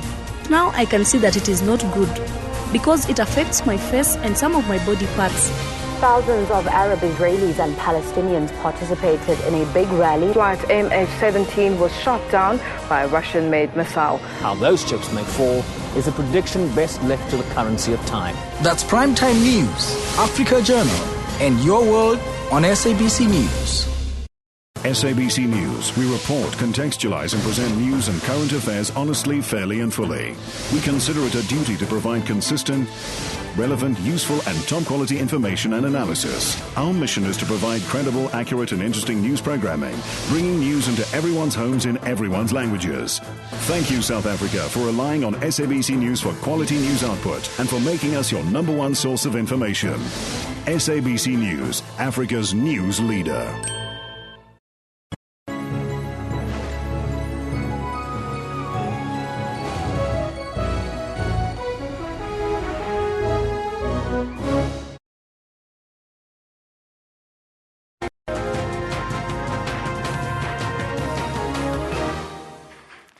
Welcome back. Let's take a look at your sports. Farouk Mia's second-half strike handed Uganda a 1-0 win over Togo in the 2018 FIFA World Cup qualification second round first leg game in Lomé. Uganda attacked Togo from the first whistle in search of the opening goal, but they had to wait until 5 minutes before the break. The home side were awarded a penalty 9 minutes into the second half. However, Onyango denied Matteo De Sevi from the spot kick. Farouk Mia was unfortunate not to double Uganda's lead after receiving a pass on the edge of the box just after the hour mark. The home side tried to push for the equalising goal in the second half. However, Dennis Onyango made good saves to ensure that his side emerged victorious. And now let's take a look at some of the other results from matches played yesterday. Obviously, Uganda taking a point away from Togo. You see DRC beating Burundi by 3-2. Burkina Faso going down to Benin. Guinea winning over Namibia. And just a reminder that they were the side that was defeated by Swaziland. And then Morocco beating Equatorial Guinea by 2-0. And now we take a look at some fixtures coming up today. Madagascar up against Senegal. Cape Verde Islands take on Kenya. It's Libya versus Rwanda, a big one. South Africa versus Angola. They have a repeat leg coming up next Tuesday. That game kicks off today at 4:30 South African time. And then Niger versus Cameroon. Another big one, Mauritania taking on the continental giants of Tunisia. And then the underdogs of Swaziland up against the Super Eagles of Nigeria. Toyota SA has announced the team that will tackle the 2016 Dakar Rally, which takes place from January the 2nd until the 16th in Argentina and Bolivia. The race, often billed as the toughest motorsport event in the world, will see 3 Toyota Hilux race vehicles from South Africa take part under the new team name of Toyota Gazoo Racing SA. The latest evolution of the locally developed and built race Toyota Hilux features a new engine and transmission, upgraded suspension and electronic systems, and new bodywork. Dakar veteran Janil de Villiers and his German navigator Dirk von Zitzewitz will spearhead the team, with South African cross-country champions Leroy Poulter and navigator Robbie Howie in his second Hilux. Of course, the competition is going to be very strong, especially from guys like Peugeot and Mini. They've also done a lot of work in their development. But I think we've got a good weapon in the new Hilux to take them on and, to fight for that place on the podium that we still need. And, let's hope we can give that place to Toyota as soon as possible. Yeah, I'd be disappointed if we didn't challenge to win at some point during the race. And if we can end on that top spot, that would be fantastic, not only for us, but for South Africa as well. Toyota also entered a third vehicle for 2016 to be driven by Saudi Yazid Al-Raji and German navigator Timo Gottschalk. Al-Raji and Gottschalk campaigned a privately entered Toyota Hilux during the 2015 Dakar Rally and impressed all by running in third place until a technical problem halted their progress. The team will have a final test session near Uppington next week before shipping the cars to South America. Hannes Reyneke, SABC News. It's time now for yet another short break, but your newsroom continues after this.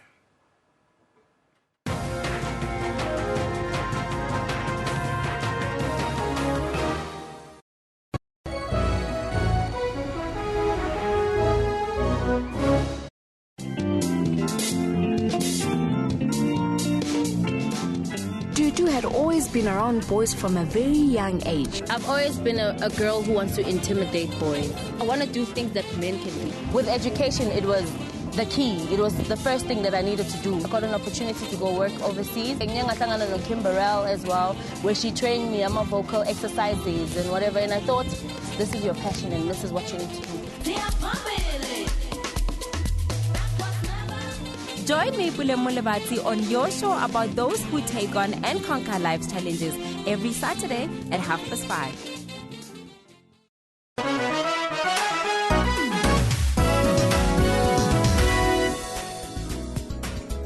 Your World makes it its business every evening to round up the leading local stories and international news to keep you informed all the time. Make a date with Your World every evening for all the news headlines around the world to keep you abreast with knowledge. Catch Your World for headlines across the world every Monday to Friday from 9 p.m., then Saturday and Sunday from 7 p.m.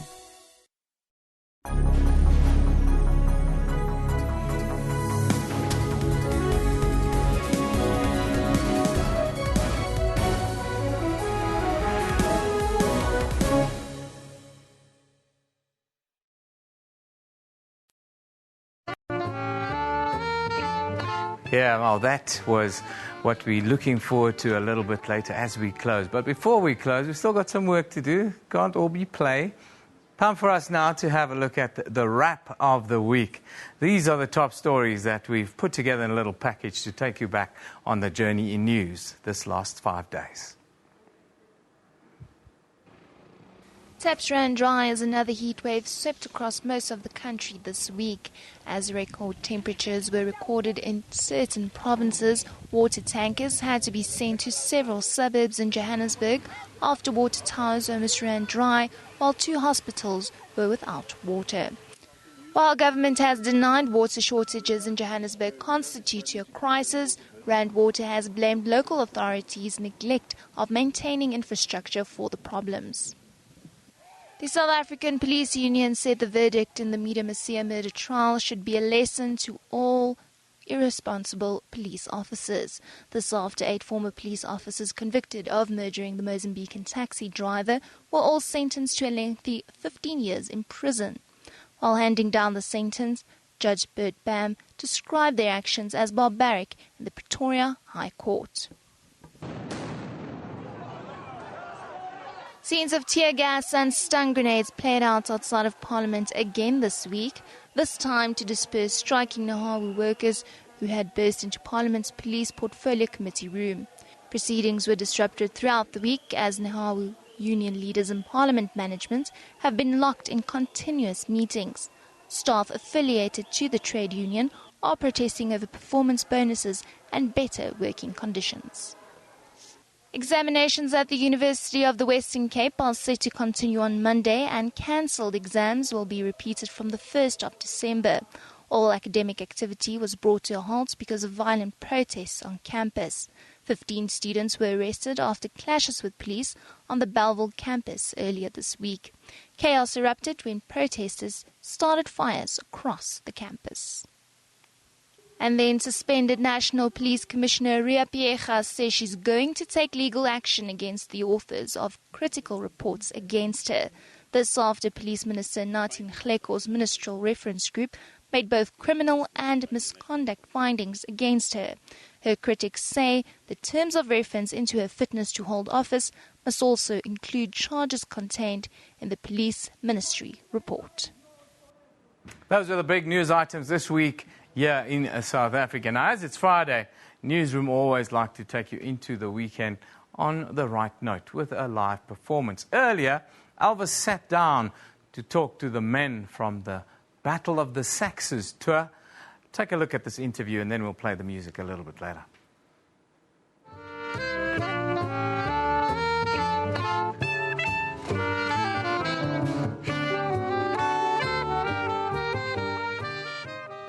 Get ready for this. The Battle of the Sexes tour that has seen two of South Africa's preeminent saxophonists take to the stage since April comes to an end tonight at the ZK Matthews Great Hall on the UNISA campus in Pretoria.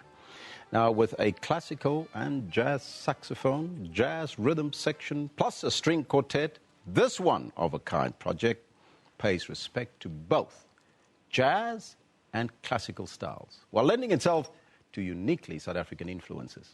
Now, to tell us more about that, we are joined in studio by two men facing it off with their saxophones, Matthew Lombard and Karendra Devroop. A very good morning to both of you. Good morning. Morning.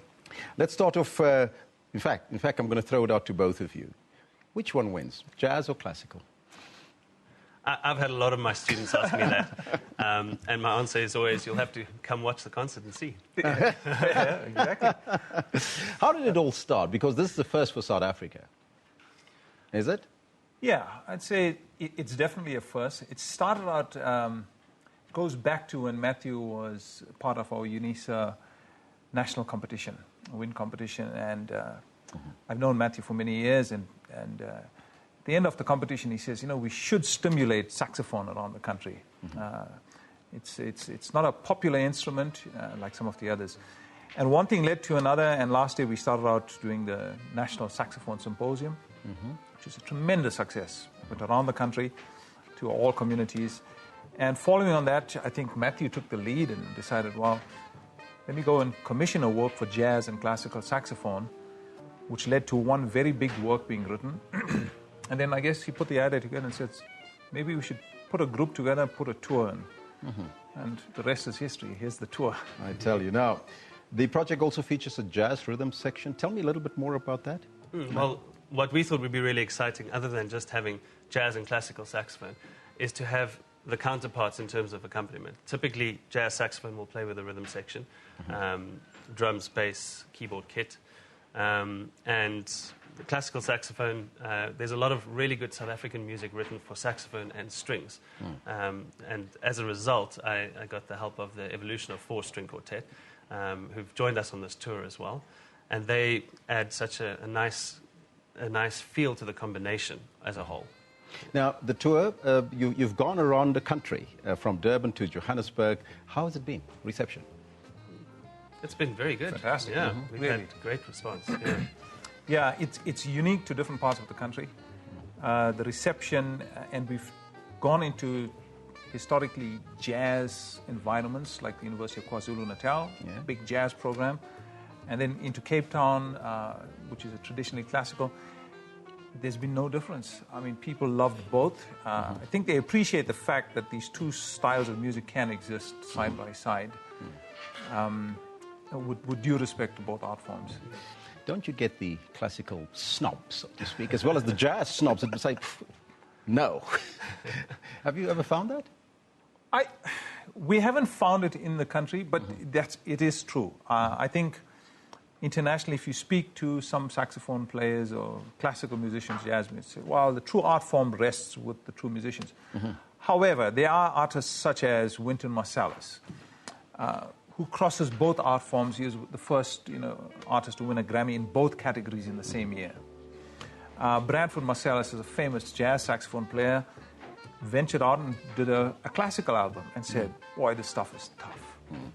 You can't just pick up a saxophone and play classical saxophone. So I think it comes down to respect for both of the art forms. Now, tonight is the big night, right? Yeah, absolutely. What can people expect tonight? Fireworks. It's a very stimulating concert. It starts out with a jazz segment of traditional jazz saxophone with rhythm section. It moves to classical saxophone with string quartet. Traditional, true to the art form, and the third segment fuses everyone together. So it's these two very big works, very interesting works. One's written by Noel Stockton called Holiday for Saxophones, and the other one by Alexander Johnson called Aphrodisi. When Matthew commissioned these works through Samro, he specifically said, we want to fuse both of the art forms so that they flow seamlessly into each other. But they must be challenging and they must be stimulating. So that's what you can expect. So the concert should be exciting. Battle of the Saxes, that's what you can expect tonight. Gentlemen, thank you so much for joining me here. Thank you very much. Thank you, Matthew.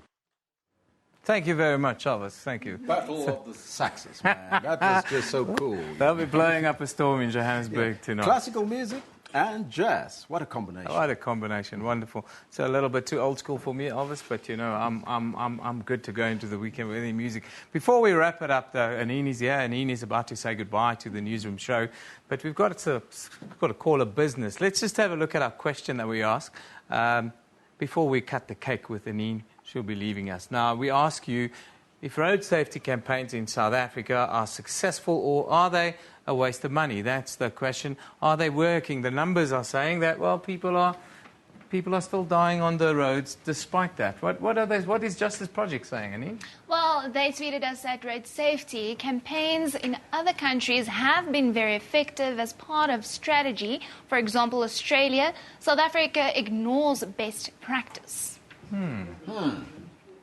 Now, this one from Hanso says, more keep left past right signs are required. That's from That's an interesting one. JR says, yes, they are. Constant education is needed, and says today's quote of the day is that road safety campaigns are effective, and that's according to JR's view. Oh, that's an interesting. And this is another one from Justice Project. Very broad question. Haven't seen any effective road safety campaigns mounted or maintained in South Africa. Sad, really, they say. Well, we can say to you, keep it safe on the roads. Drive properly. We're going into festive season. It's important for us not to continue killing 47 people a day on our roads. Anine is leaving us. Final day for Anine. She's been instrumental in building the Newsroom show over the last couple of years. Sad to see her going. Well, I really have to say thank you to all of you and to you, Evan. I've had a lot of growth here during the show. I missed 2 years, and I'm really going to miss you guys. Thank you, Anine, and we hope all the best for you in the future. Yep, one of the real assets on the show. But one door closes and another one opens. Pearl is here with us, standing in for Kendall today, and hopefully we'll see a whole lot more of Pearl in the weeks and months to come. And all we can say to you out there, if you're out there on the roads, arrive alive, stay alive. Keep it safe. Let's go out with a lovely classical jazz. And what is this, Elvis? It is the project. It's called Battle of the Sexes. Battle of the Sexes. See you on Monday. Bye.